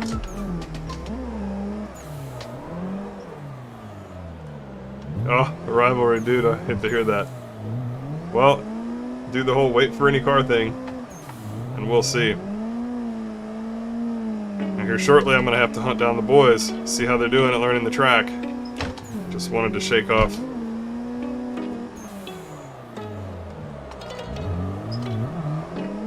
the old cars and get kind of used to driving WDTS again.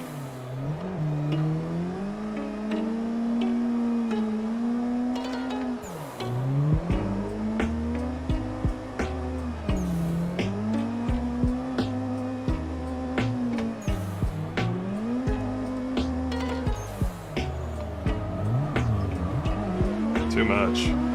That was my fault. Shouldn't have thrown so much angle at it.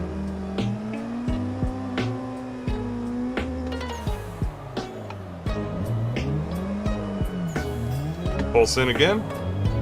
Come back out. The pulsing on this track is so important to driving it well.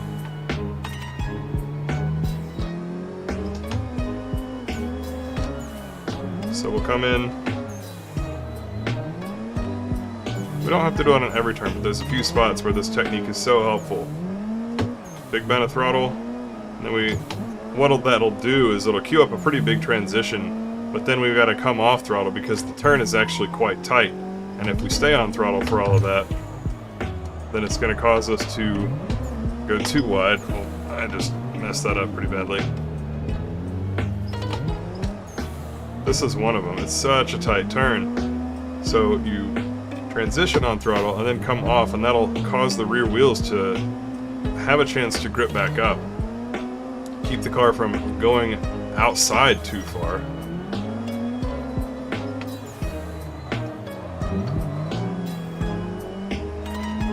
Gonna cut the track here.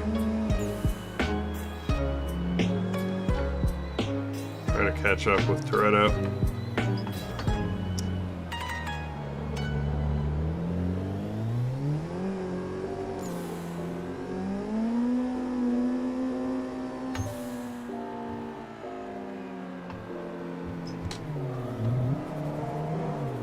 Hey Bob the Wop, how are ya?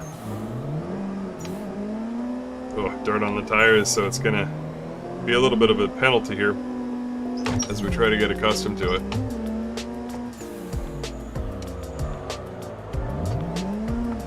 Nice backy there. So on throttle, and then we pop it back off. Ooh.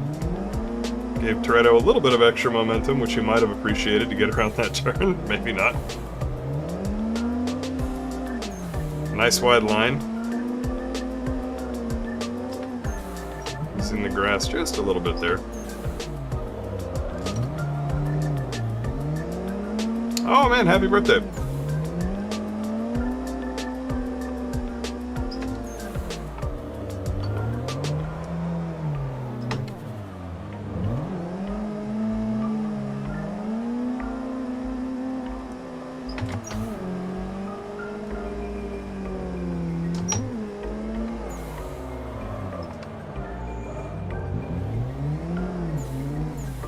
That was poorly done on my part.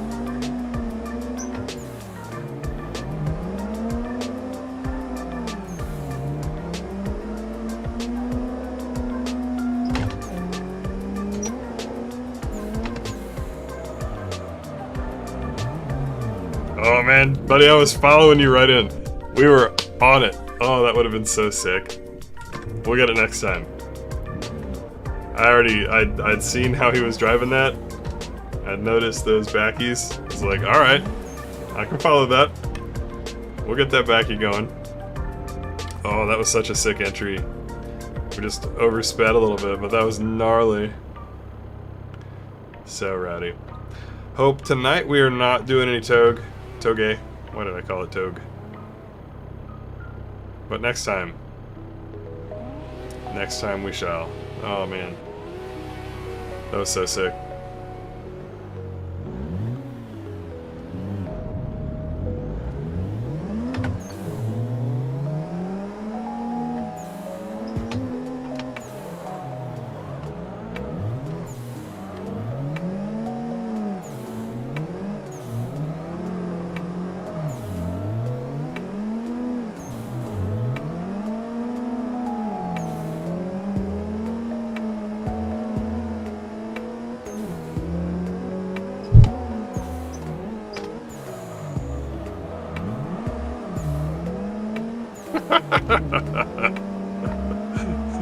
Just getting right to it. We will change the map. All the details of what we're doing are in the Discord. It's also linked in the description, the Discord, that is.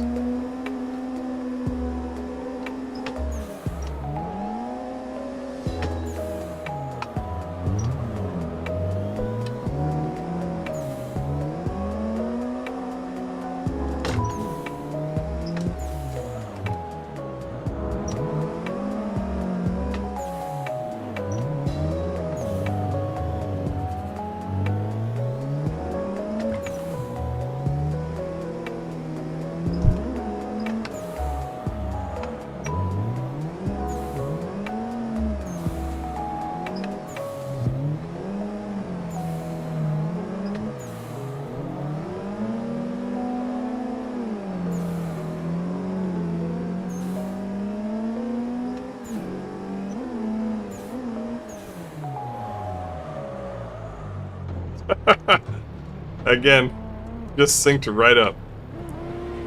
Was it the right thing to do? Maybe not. But fully committed. Here, I'll come around and give a lead run.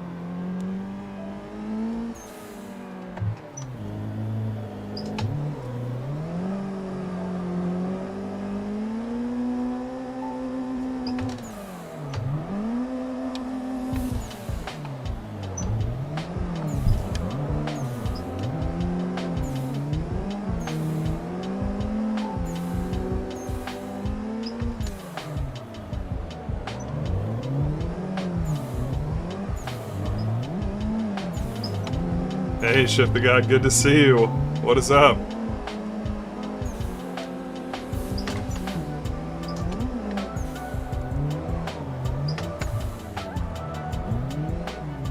Oh, messy intro. Here we're not the best. Not in the best chase position. See what John does on the straight here. Super dangerous.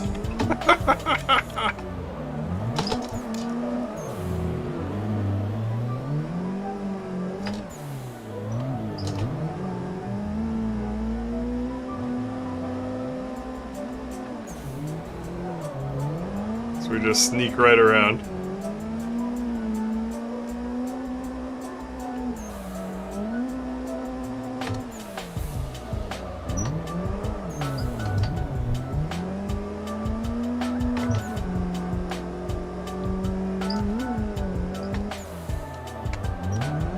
Alright, so second gear, little pulse of throttle, and then off immediately so that we can make it around. Up to third right there.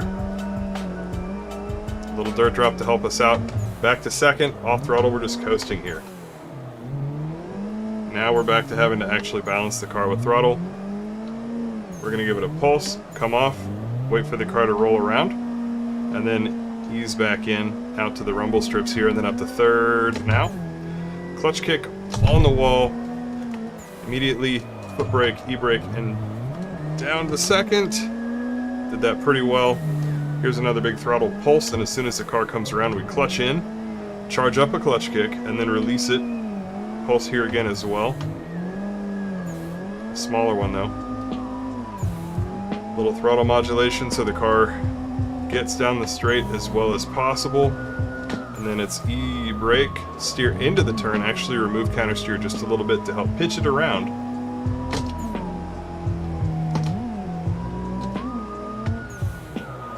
That apex. Up to third for that mini straight, back to second just then. And then that is going to wrap us around to speed sports. Again, we go up to third here. Clutch kick down to second. Down to second, mostly coasting with little blips of throttle or e-brake as the car just glides through, decelerating down to its cruising speed, and then we're able to power through this part of the track in second again. Let's see what Was Up does. We're pretty far away, but you never know. Foot brake. Almost no e-brake there. That was pretty smooth. Not the right amount of everything.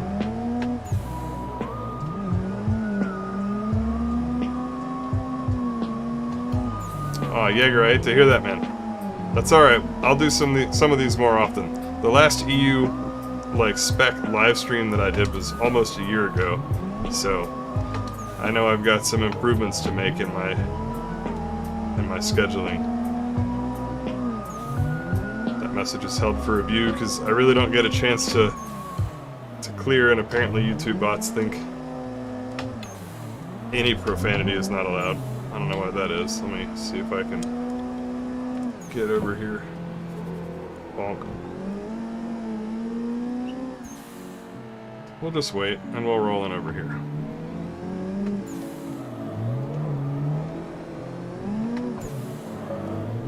Alright. So we'll tandem with what's up. Or at least we'll watch from the best seats in the house. I wouldn't really call this tandeming.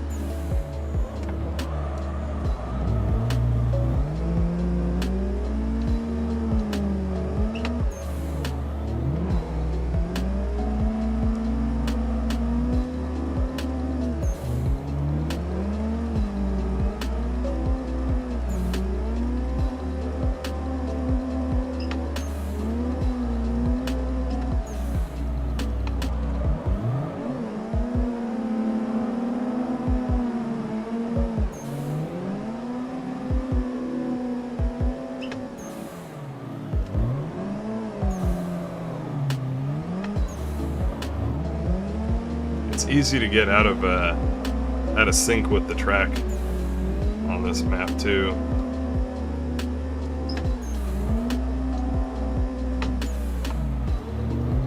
Where you're inside when you need to be outside, etc.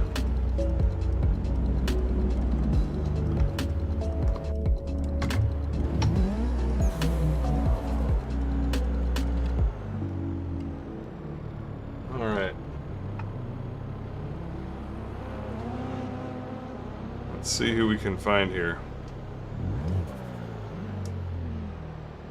Not sure who's behind me. I can't see the usernames. So we're gonna look for somebody to follow. See some folks coming around. Take an opportunity to hydrate. Today's stream sponsored by water. All right, who we got?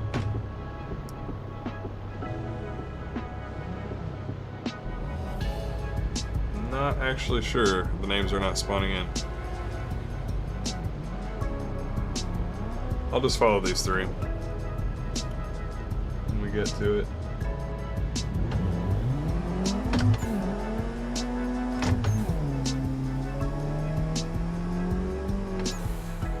Just gonna ease in.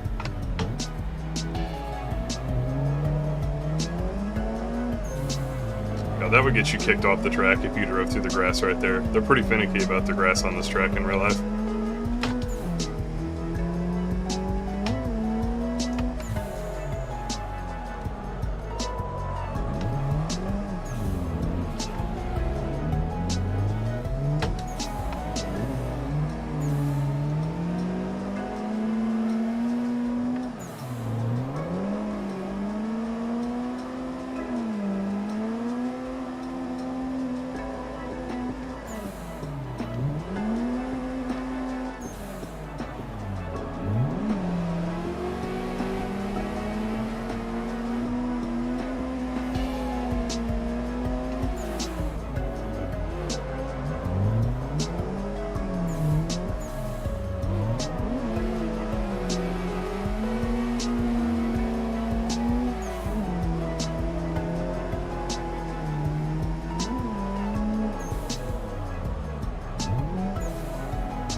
Sorry, Turbo.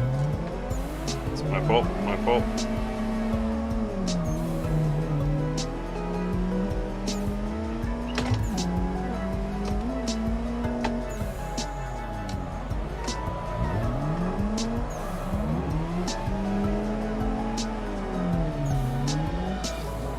Yeah, this is a really hard track. It's so fun. There's some of that left foot brake to stay close to the lead car, but also to make room for them to transition. Here too.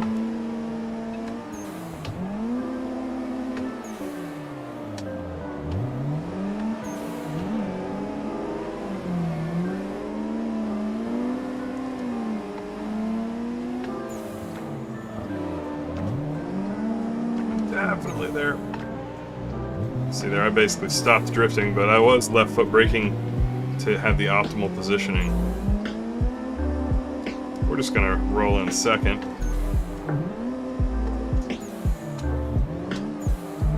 Alright, let's follow C Toretto. Let's see what we've got here.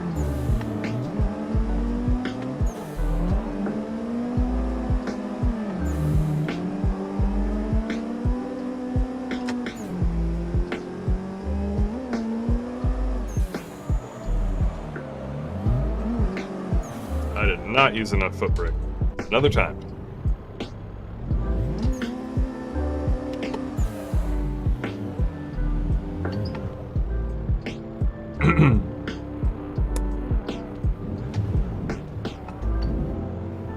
Alright. We'll do a few laps here with G2 Fast, and then we will do our last track change.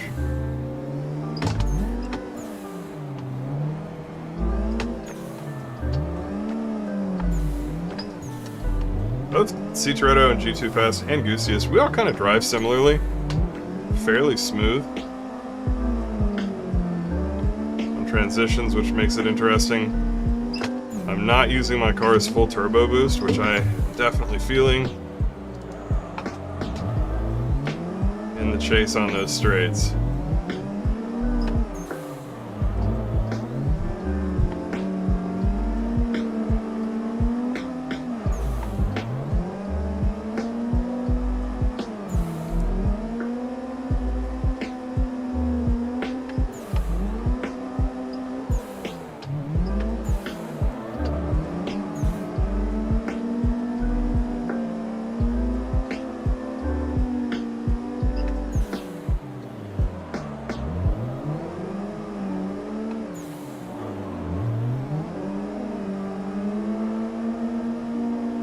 Oh boy, it's about to get silly.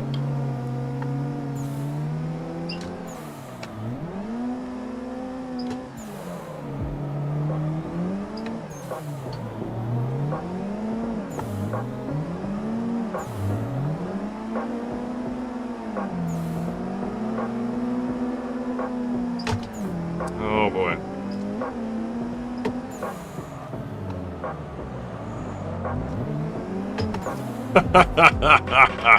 Oh no. I knew that was gonna happen.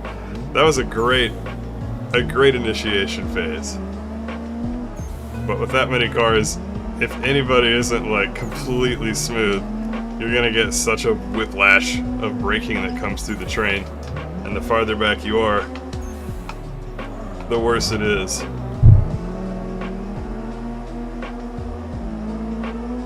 You can just see it pop, pop, pop, go through everybody.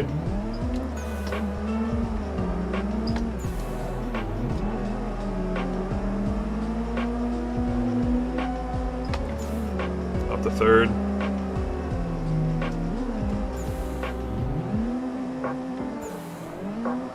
Oh, taking out clips like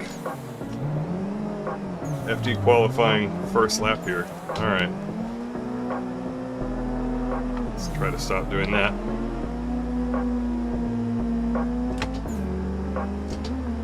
Alright, let's get after it. Yeah! I was carrying too much speed on the run-up.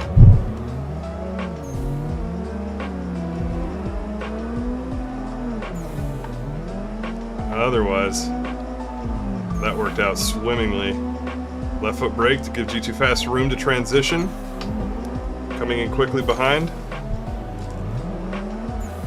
Little bursts of clutch kick so that we don't lose all of our chasing speed.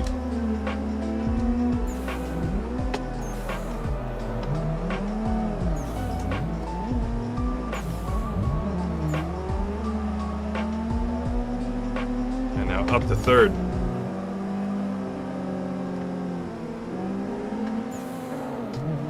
Whipping it in down to second. Little clutch kicks, little e-brakes. Just trying to match decently on proximity as we move through this section.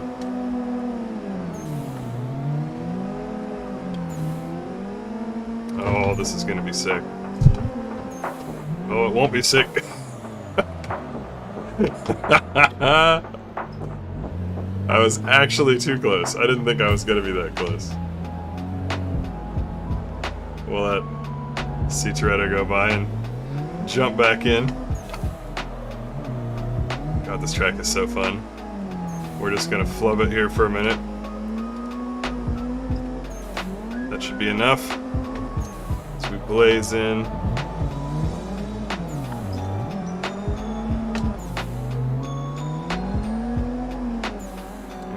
Break in with the crew here.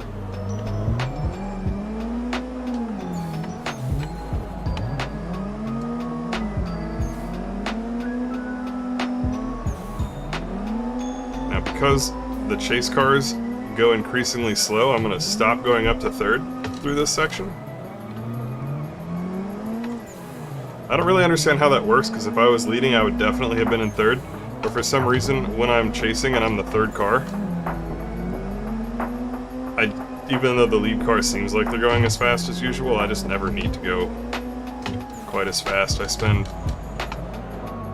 a lot more time as we died. Oh man, it's such a cool view though, everyone blasting in.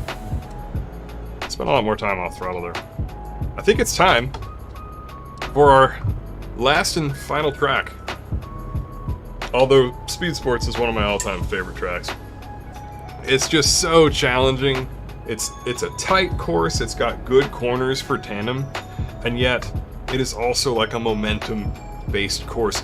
If your idea of how to drift involves all power, so that your car starts out slow in drift and then just gains speed through the whole of the corner, but you enter really slowly, then this is a very hard track for you, because there's a lot of areas where you have to learn how to go in drift very quickly, and sometimes at shallower angles, in order to get where you need to be to then enter a turn correctly. It's just such a fun track.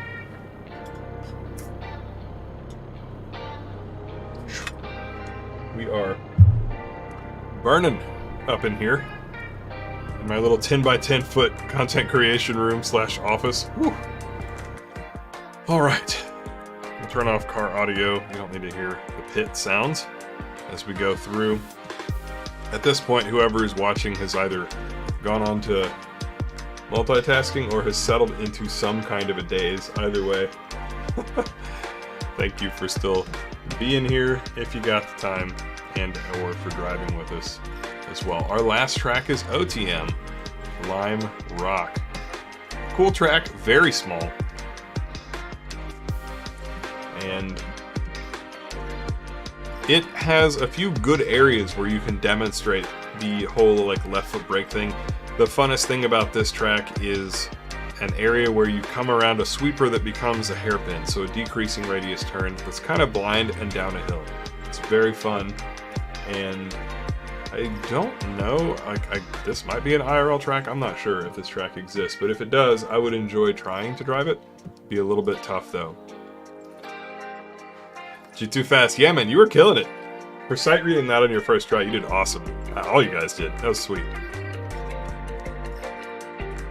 I don't know if you ever get people complain that, you know, maybe, just maybe, you're only uploading perfect driving clips and you practice until it's perfect. But honestly, I'm here to say, for anybody who's ever wondered that, all the guys sight reading these tracks, excellent. Like, I always sight read on my streams and I usually crash a bunch more than they do, but everybody is so good. It's so much fun. Goosiest, exactly. That track, Speed Sports Texas, and it's a real track. Come out and we'll go, like, in the real car. It'd be a good time. Yep, what's up? Speaking the truth, like I said, it's deathmatch. The way that we do these streams, we just drive until we're physically too broken to keep driving anymore. Don't feel like you have to hang around. Like, I've had such a good time. Everybody showed up. Y'all were great. But if you need to call it, this is our last track. We'll go for about a half hour, and then we'll be all done. But if you want to bow out now, totally fine. I appreciate y'all coming out. We've got our new track loaded. I'm just loading into it now. We'll be dropping the password shortly. And I will go for at least a half hour, maybe more, it kind of depends. Get the password going in to Discord right now. go. Whew.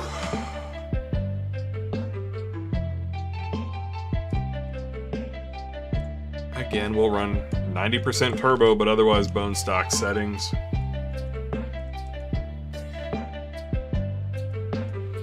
Devin, first time there, that was crazy. Isn't that cool? I love that track.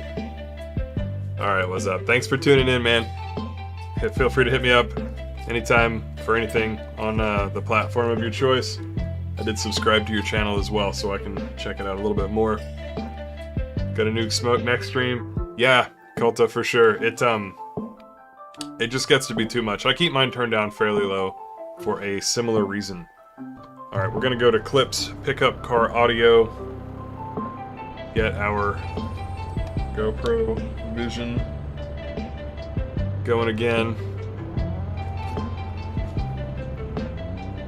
I almost made this track all 8.6s. This would be a good track to do only 8.6s on, I think. Alright. Aljamain. Guys, I just got my first wheel. It's a Logitech G27. When the car isn't moving, it's almost impossible to turn the wheel. Is that normal? I don't think so. I mean, in real life, that's normal if you have a manual steering car. I'm gonna pronounce this as David, perhaps, but DXvid. First time I can join the stream. Hey, I'm glad you could make it in. Very cool. Yeah, I'm usually streaming about 6 hours like later in the day. So that could be part of the reason. Ooh, Goosiest in the big body car. We'll look for some clear track. The widget? What widget is that? Okay. Well, that's the joy of the KameTrick semi-public lobbies. I encourage everyone to learn how to drift. It's a good time. And I never tell somebody that they can't join the lobbies, but I do generally recommend that you can link the track like 8 laps out of 10, or at least like half the time. So, this is OTM Lime Rock, and this is our blind turn that's downhill that decreases radius into a tight hairpin-esque right here. The whole rest of the track is mostly just sweepers. Super easy, super big for good tandem. I don't really remember it. I don't drive this track a lot. All I remember is just that one turn. It's so fun to try and get right. I choked up my angle too much and gripped the car up, so that was my fault. Poor driving on my part. There are little areas you can blaze through as well, which is kind of cool if you're trying to catch up to lead cars. Not sure who we've got. Oh, that was John. John was doing a great follow there. This is a great track to learn as well. Main reason is time. Yeah. Well, I'm stoked to have you on here. It's something that I want to do more as far as streaming at a good time for my European homies. Honestly, I think that the European sim drift scene is probably a little bit more, at least more numerous, quite possibly more advanced.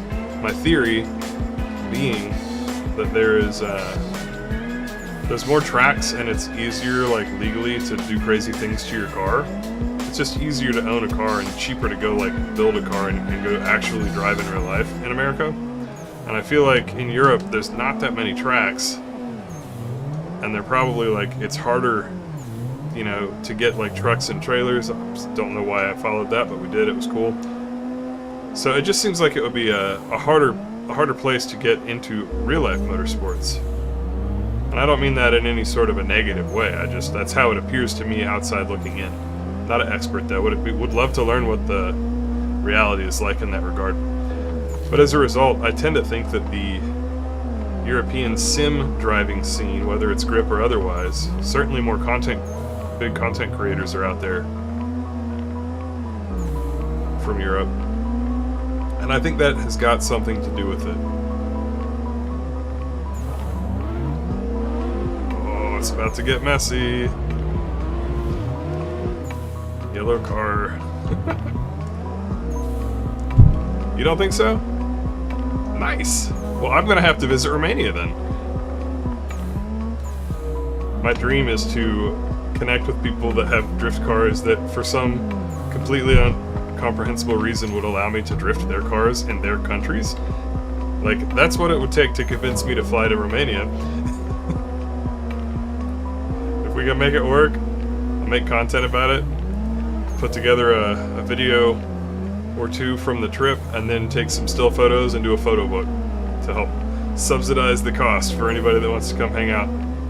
Not that I'm like some kind of actually popular internet person, but if I were, that's what I would do for sure. Oops. Gripped up the front tires. I bet it probably is the sort of thing where you would travel to the next country over in a similar way that we would, like, it's not uncommon in the States to travel to the next state over. Although changing countries, I'm sure, is a lot more complicated, and especially has been in the past couple years with all the pandemic stuff. Oh, I've inherited a lead run. Okay.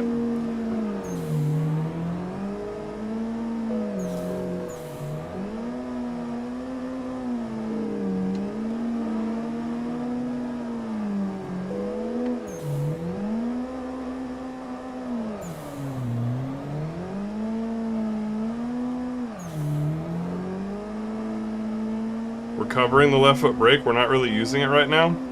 It's basically just all throttle. Max angle for the car there. Felt good.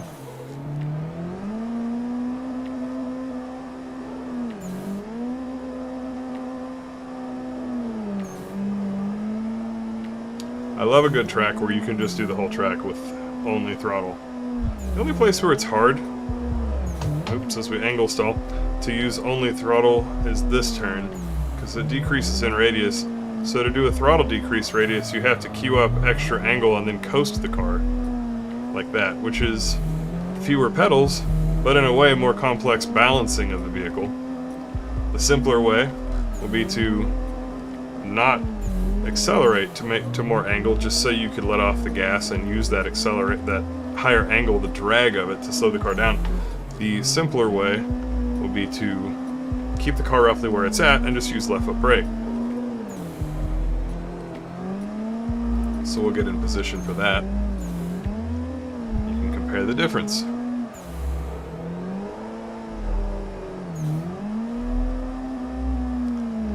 So we come around, everything's happy, we just ease onto the left foot brake and it slows the car down, and then we just accelerate out of the turn.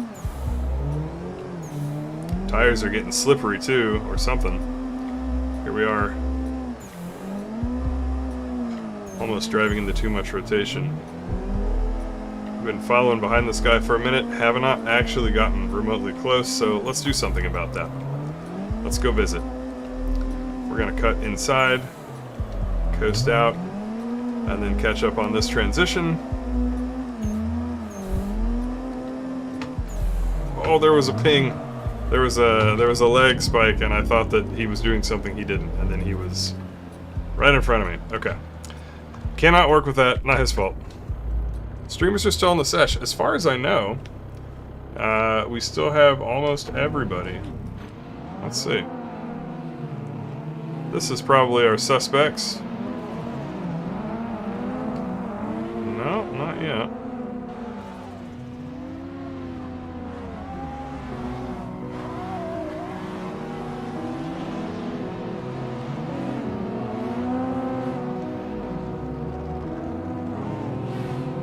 Well, Toretto's in here. I think G2 Fast is in here as well, but I don't know if I've seen what car he's driving yet. Yeah, G2 Fast is in this car right here, the purple one. Toretto in the S15.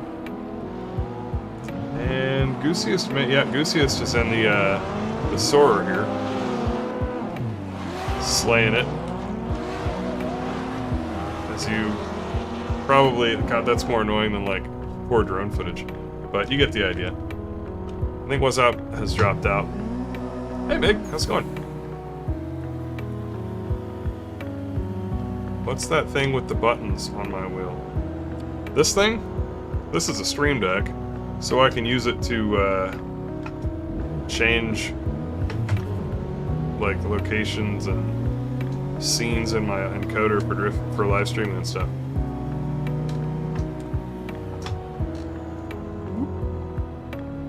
CT may just be taking a break.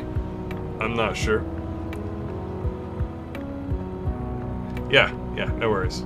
So I can do stuff like I can change the POV with it, for example. And I also have my button to bail, my teleport to pits button bound to that.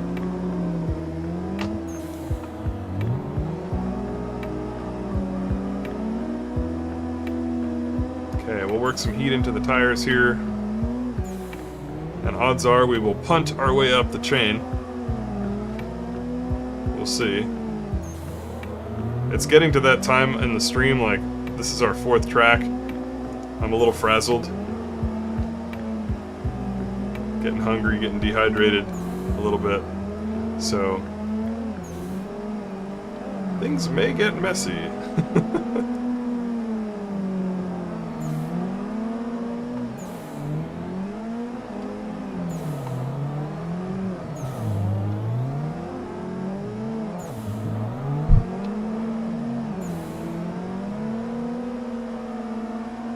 Yeah, I'm stoked that you guys don't have to be up at like 4 a.m. to see my content for once.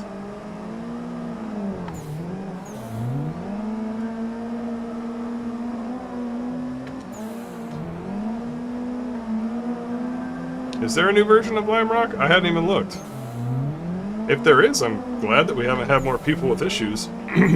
Sometimes folks forget that I tend to run whatever has been out for a while.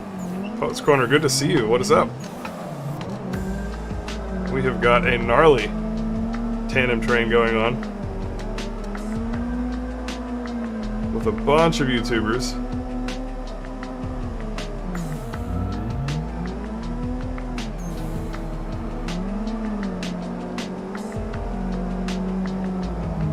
What's up, Corrupt Man? We're happy to have everybody who wants to join.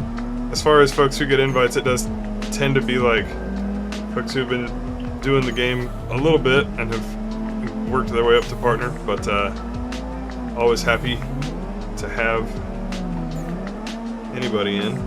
Honestly, the YouTube journey is a lonely one. Not a whole lot of people that you can talk to about it that like understand.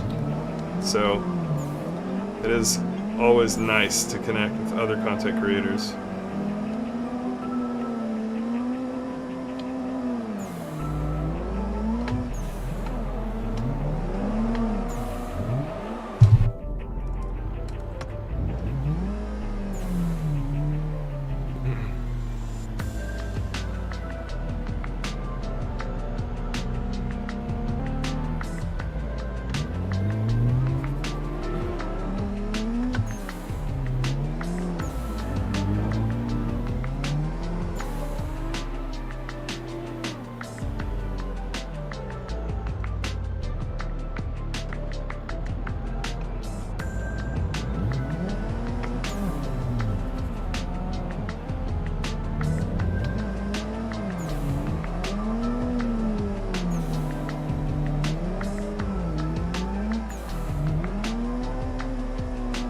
There's a little piece of commentary there as well in terms of like what's cool about drifting and what makes people want to get into it, but perhaps like how one should go about getting into it. What have we got here? 1, 2, 3, 4, 5, 6, I think? A 6, 7 car train? Let's see, 1, 2, 3, 4, 5, 6. I'm the 7th car in the train. Okay. I'm just gonna watch the train here. This is so cool. You can watch the lead cars, like all hit the brakes and then everybody kind of chokes up. Sometimes it makes people spin because they brake too hard with their left foot brake. Run out of angle. It's easy to get so hyper-focused on what you're doing there that you don't manage the car's angle and weight shift correctly. Pretty big punt there by the chase car. Corrupt content joining the fray behind me. I think keeping it into a 6-car train.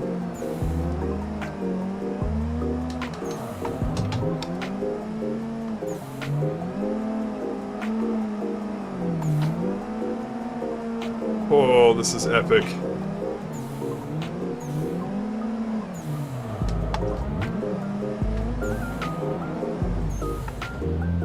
Oh, I kind of wrecked it there.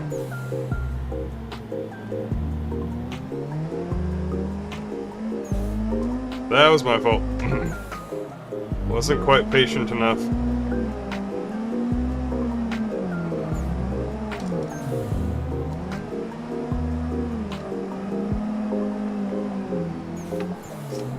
Was not quite patient enough there in the chase. Because, as I mentioned, the cars start going slower and slower the farther back in the train you are, and so that means that what you have to do to keep the car in drift gets weirder and weirder. And it's really best, if you're pretty far in the back, to go to an e-brake and a clutch kick mentality rather than trying to left foot brake into essentially a rolling burnout, which definitely happens at times.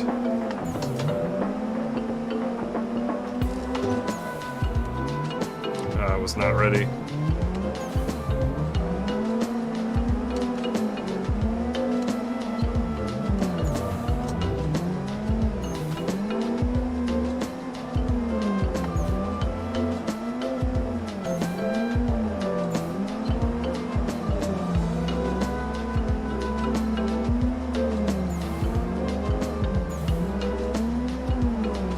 So now, I can't even see that there's 3 cars in front of me almost. And what I've got to try to do is control the train ahead of me and the train behind me, like my positioning in it basically.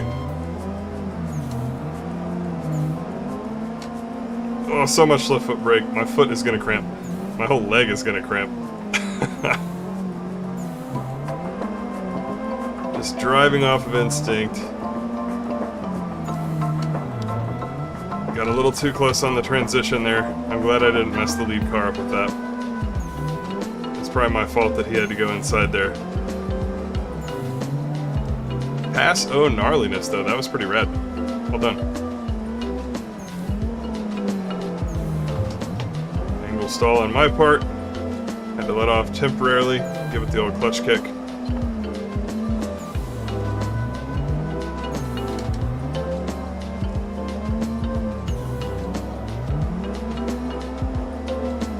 Just doesn't stop. Devin leading, G2 Fast in second, C Toretto in third. I'm your 4th car, being a complete goofball. Well, Demolition Derby on out of there. Woo.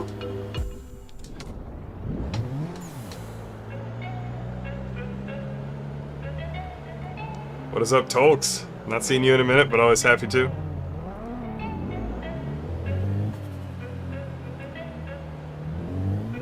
Looks like nobody's coming. I'll get some laps in with Tolks. It's been a while.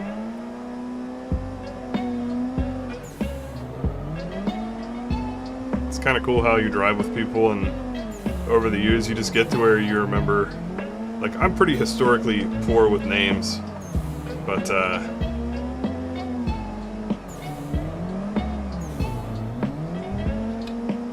KT, you out of here? Right on, dude. Well, I'm glad that you were able to drive with us some. It was cool to get some laps with you.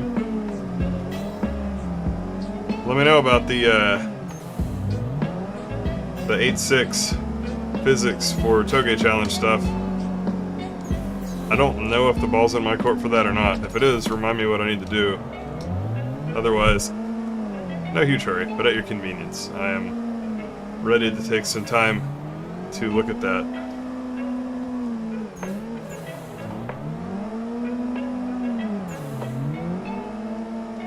It is burning. Pretty warm in here as well. I don't even know what I'm doing. Like, sometimes I apply the tiniest little bit. Yeah, I'm freaking wiped. Tiniest little bit of mental energy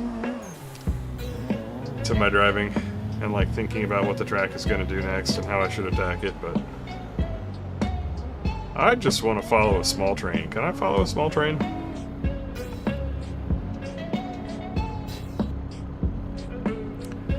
These two. These are the ones. The promised ones that we shall be following. It's Turbo Clef and Dio Bastone. Like rigatone. Maybe not. I don't actually know Dio.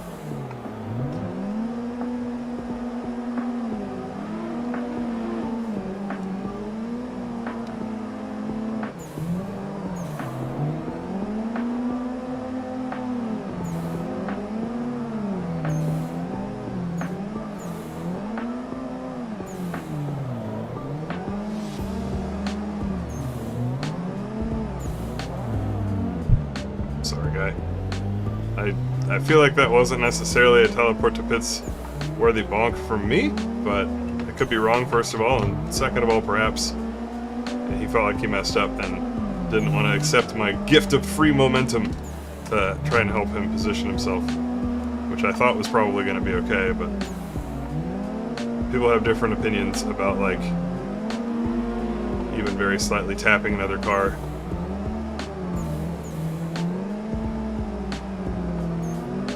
So much left foot brake.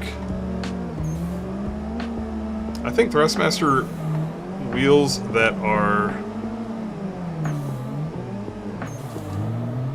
belt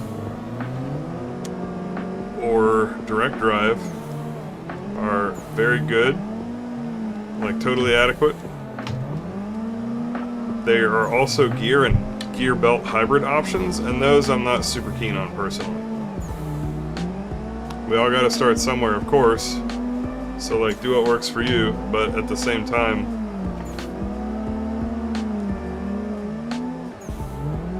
I just think that belt or direct drive is where it's at, and really the direct drives are getting so affordable relative to what they were that you can basically just skip belt drive entirely and go straight to direct. It's too much left foot brake, not enough angle. Gripped the car up. Totally safe if you are not being chased by anybody else. Not ideal if you are.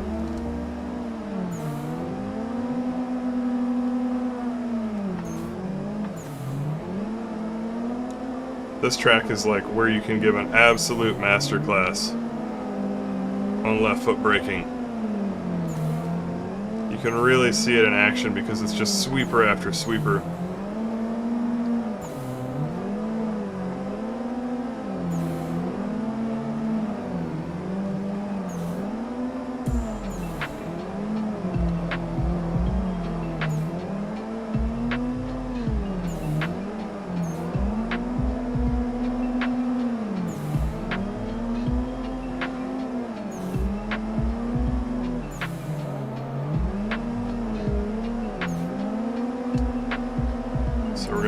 Brake out of the pocket to give the lead car room. I got a little tap there. But you get in position, back off just enough. We actually hit on that transition, but not enough to impact them at all. It played the sound effect though. We're going to time our transition up.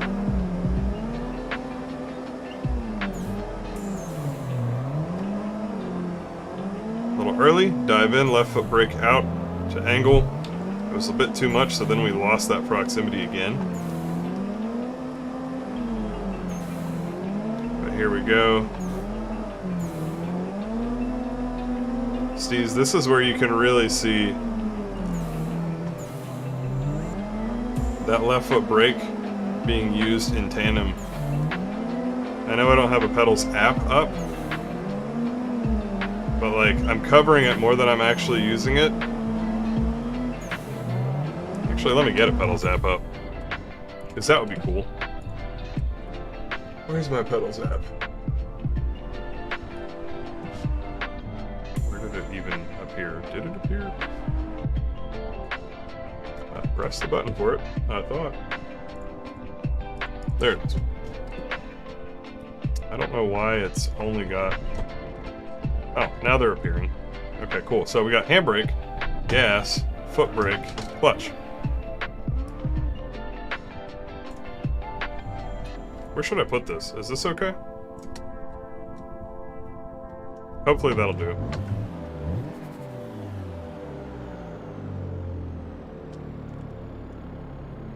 And now we can see the amount of foot brake which I'm using.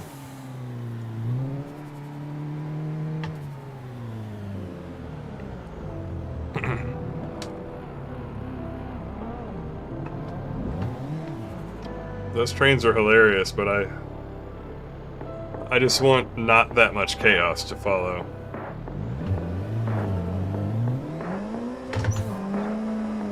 So we'll go in after Turbo Clef here.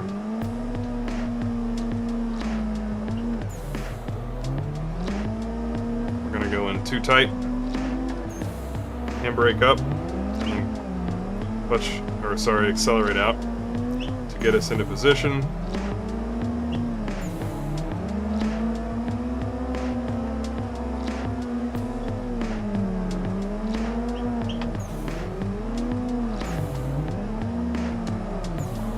So that's a deceleration zone. Here I'm using it to slow my car down. There I'm using it to pivot out to match his angle, or to try to.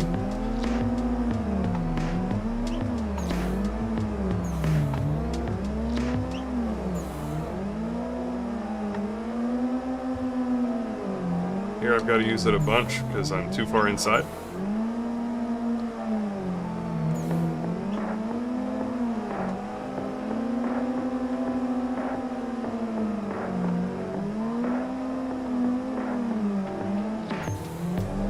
Late transition, so we lost some proximity here.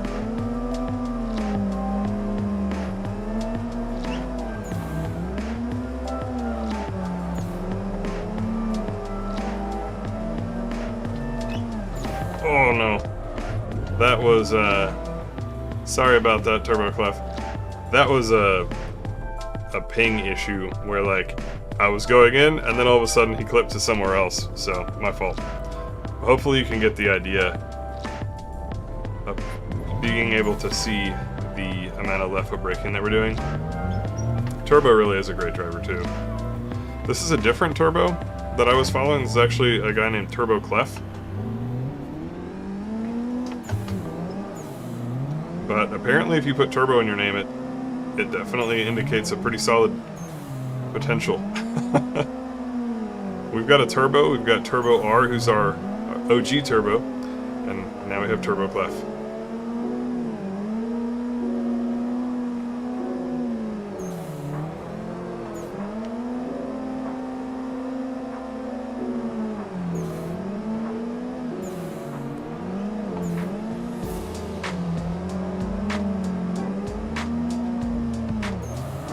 Oh, I just did the exact same thing again. That time it was actually not a clipping issue, that was just my fault. That was just my mistake. Sorry about that. I'll be a gentleman. Give some lead runs here.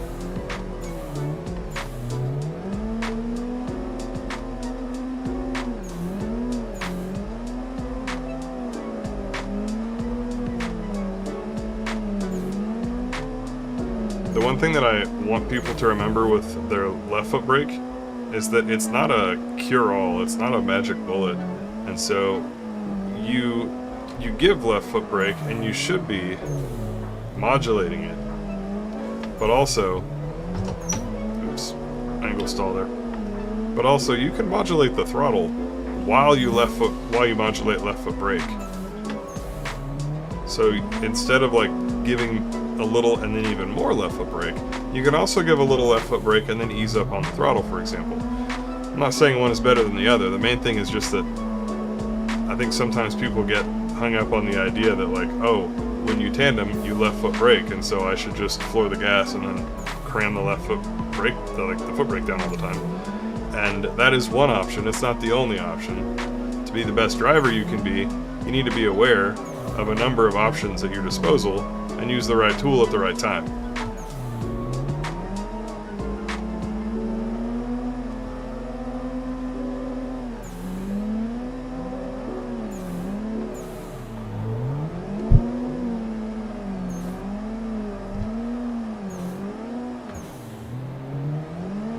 I should really make an edit of this. I've got a how to left foot brake in real life. Not for tandem, just because I don't have that many tandem laps that I could do live, but I've got something that I've got recorded. Well, I'm getting too tired to drive, lol.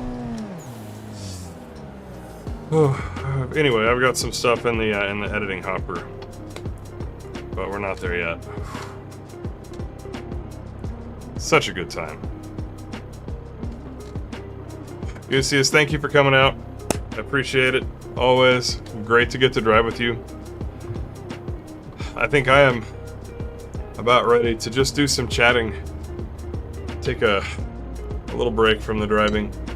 I am pretty much shot in terms of my focus and my energy level at this point. I mean, keep in mind that when we drift in real life, we will typically make between like 2 and 10 laps.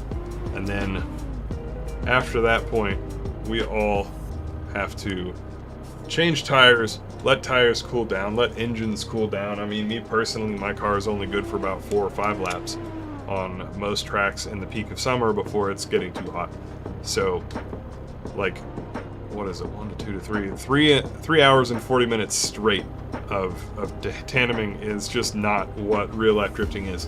So, that's one of the fun differences between the two. You know, you get so much more seat time and so many more laps in sim drifting. And in real life drifting, you get a lot less, but you also get more breaks, which is kind of cool.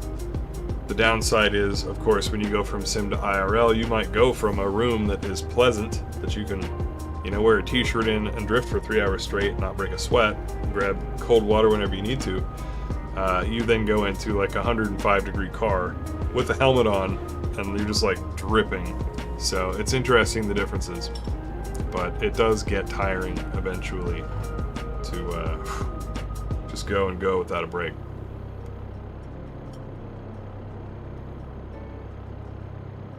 The G's do get to you a little bit, although like with a good seat and a bucket system, the only thing that really gets tired from the G's is mostly your head, like your neck, because you've got a big helmet on there, and so you're having to hold yourself.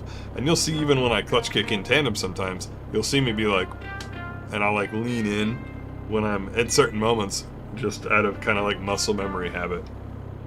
And then the GoPro, yeah. When I moved from the big GoPros, from one of these, to the little Session, which is like a Hero 4 era GoPro, although I think the 11 now has a small version again. It was significant. I could definitely feel the old GoPros pulling my head off to the side, which is pretty funny.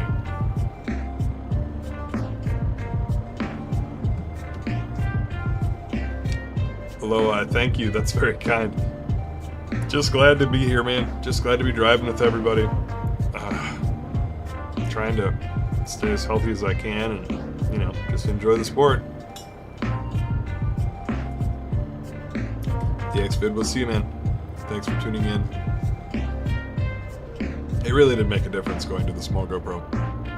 I would like to upgrade my GoPros at some point, but it's not a huge priority. The night video quality is terrible for the Hero 4s, though. It's come a long way now that we're up to the 11? Hey, Danny Solis, how are you? We basically made our way to the end of the stream. We all survived. Alice in the playlist I use? Yeah, of course. So this is a big shout out to fellow YouTuber and content creator Harris Heller from the Alpha Gaming channel, which is now known as, I think, Senpai Gaming. He has a couple of different, you know, business ventures between his YouTube content and music stuff as well.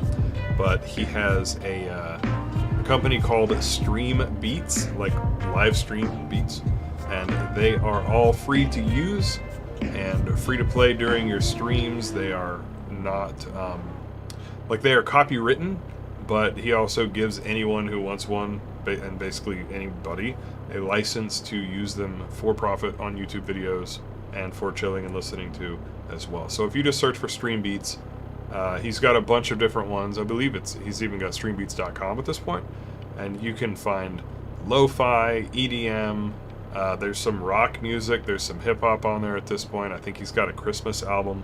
Awesome guy, very good business person, very good business vision to spend the money to put that together. Because I think he probably spent like 50K or something on spinning that up, and it was well worth it, because I'm pretty sure that he's making like, you know, somewhere between a tenth to half that per month on like plays on the internet now, like how Spotify playlists work and stuff. It's good stuff. Bernhardt, I have not played FR Legends much. I've played it a little bit. I'm not really a big like phone gamer. I don't actually know if FR Legends has got like a port for PC.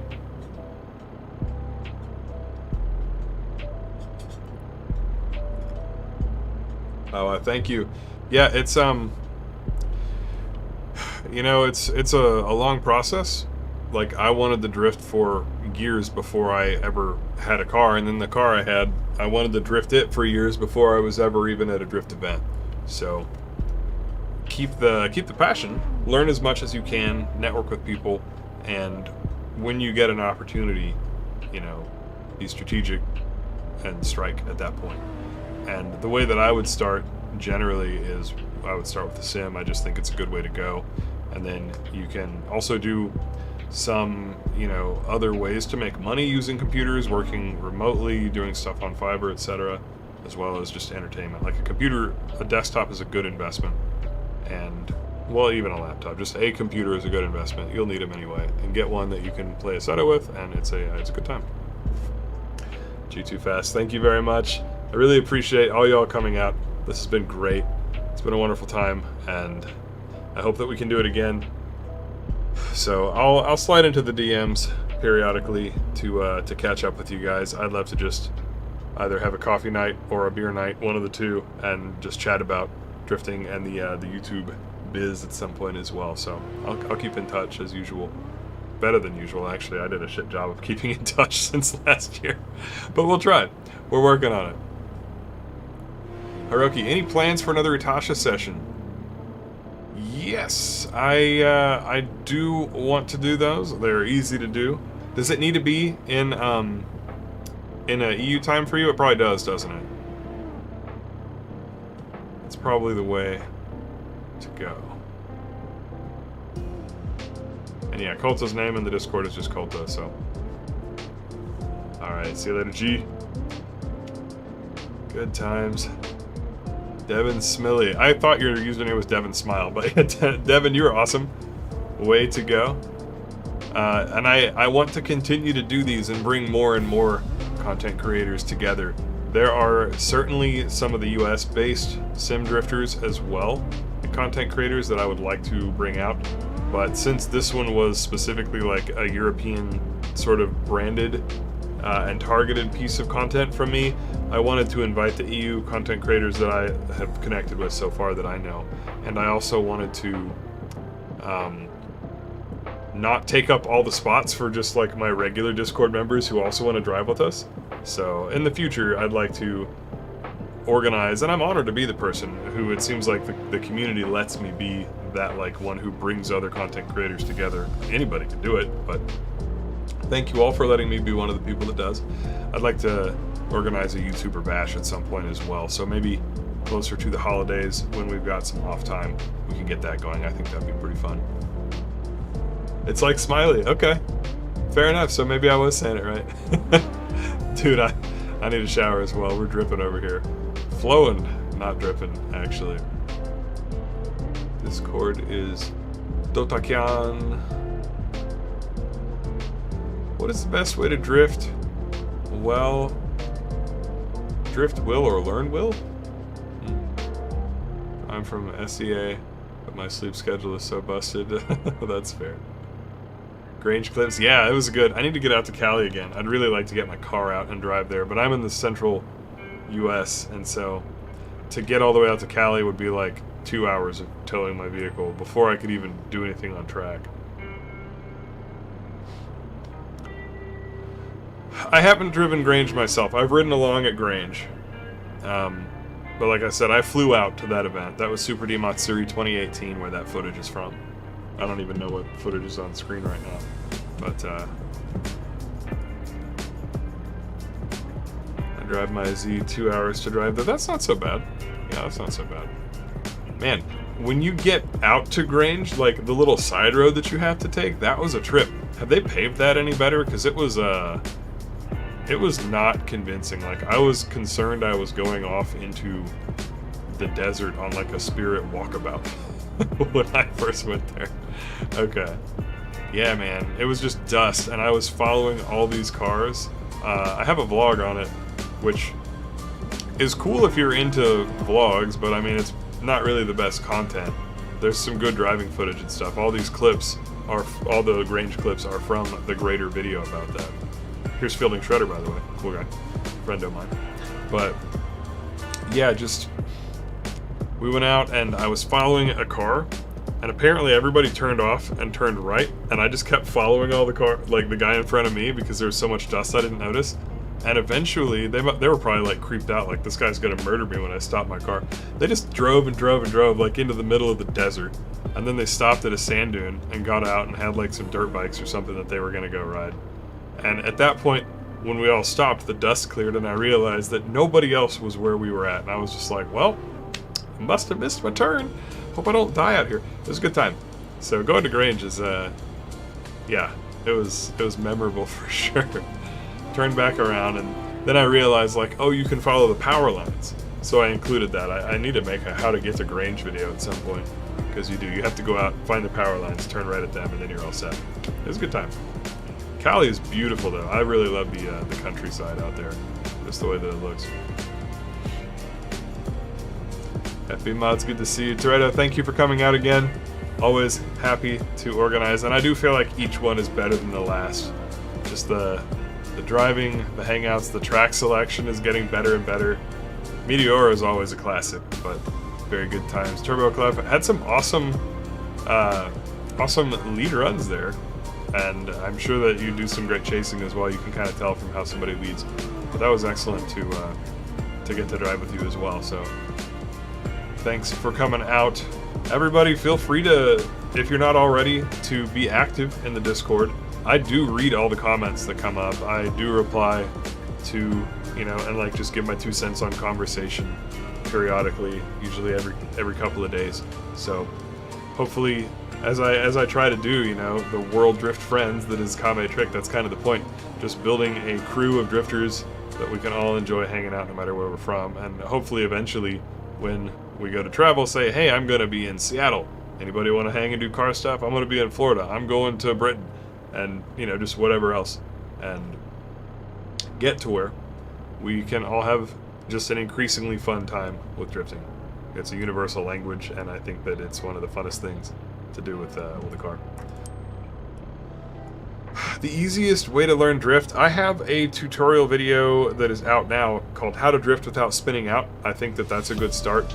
Otherwise, it's just hardware. Get a Assetto Corsa, save up for a belt drive or a direct drive wheel. Don't buy anything less than that, in my opinion. Not everybody agrees with me on that, but that's my opinion on it. It's not so hard to learn. Drifting in real life is a bit easier to get the feel for because you have the G-forces, and so you sync up when you hold and let go of the wheel with the G-forces that the car is experiencing. In the simulator, you are missing all of that, and so you will feel the steering wheel want to move, but it's a lot more muted. It's way easier to feel with your whole body all of the leaning and stuff than it is to just feel with your fingers. But that's what you get to learn, and you get to learn to trust the wheel. Like if you watch my hands on the wheel, you'll see that I basically am able to let go as we narrowly avoid crashing into Brandon Wicknick with like 3 other people in the car. Here's another view of that. But as you narrowly avoid wiping out into cars, you'll see that like it's all about using throttle to balance the car between a spin out and then counter steer to catch it and hold it in this drift so it doesn't grip up, doesn't spin out.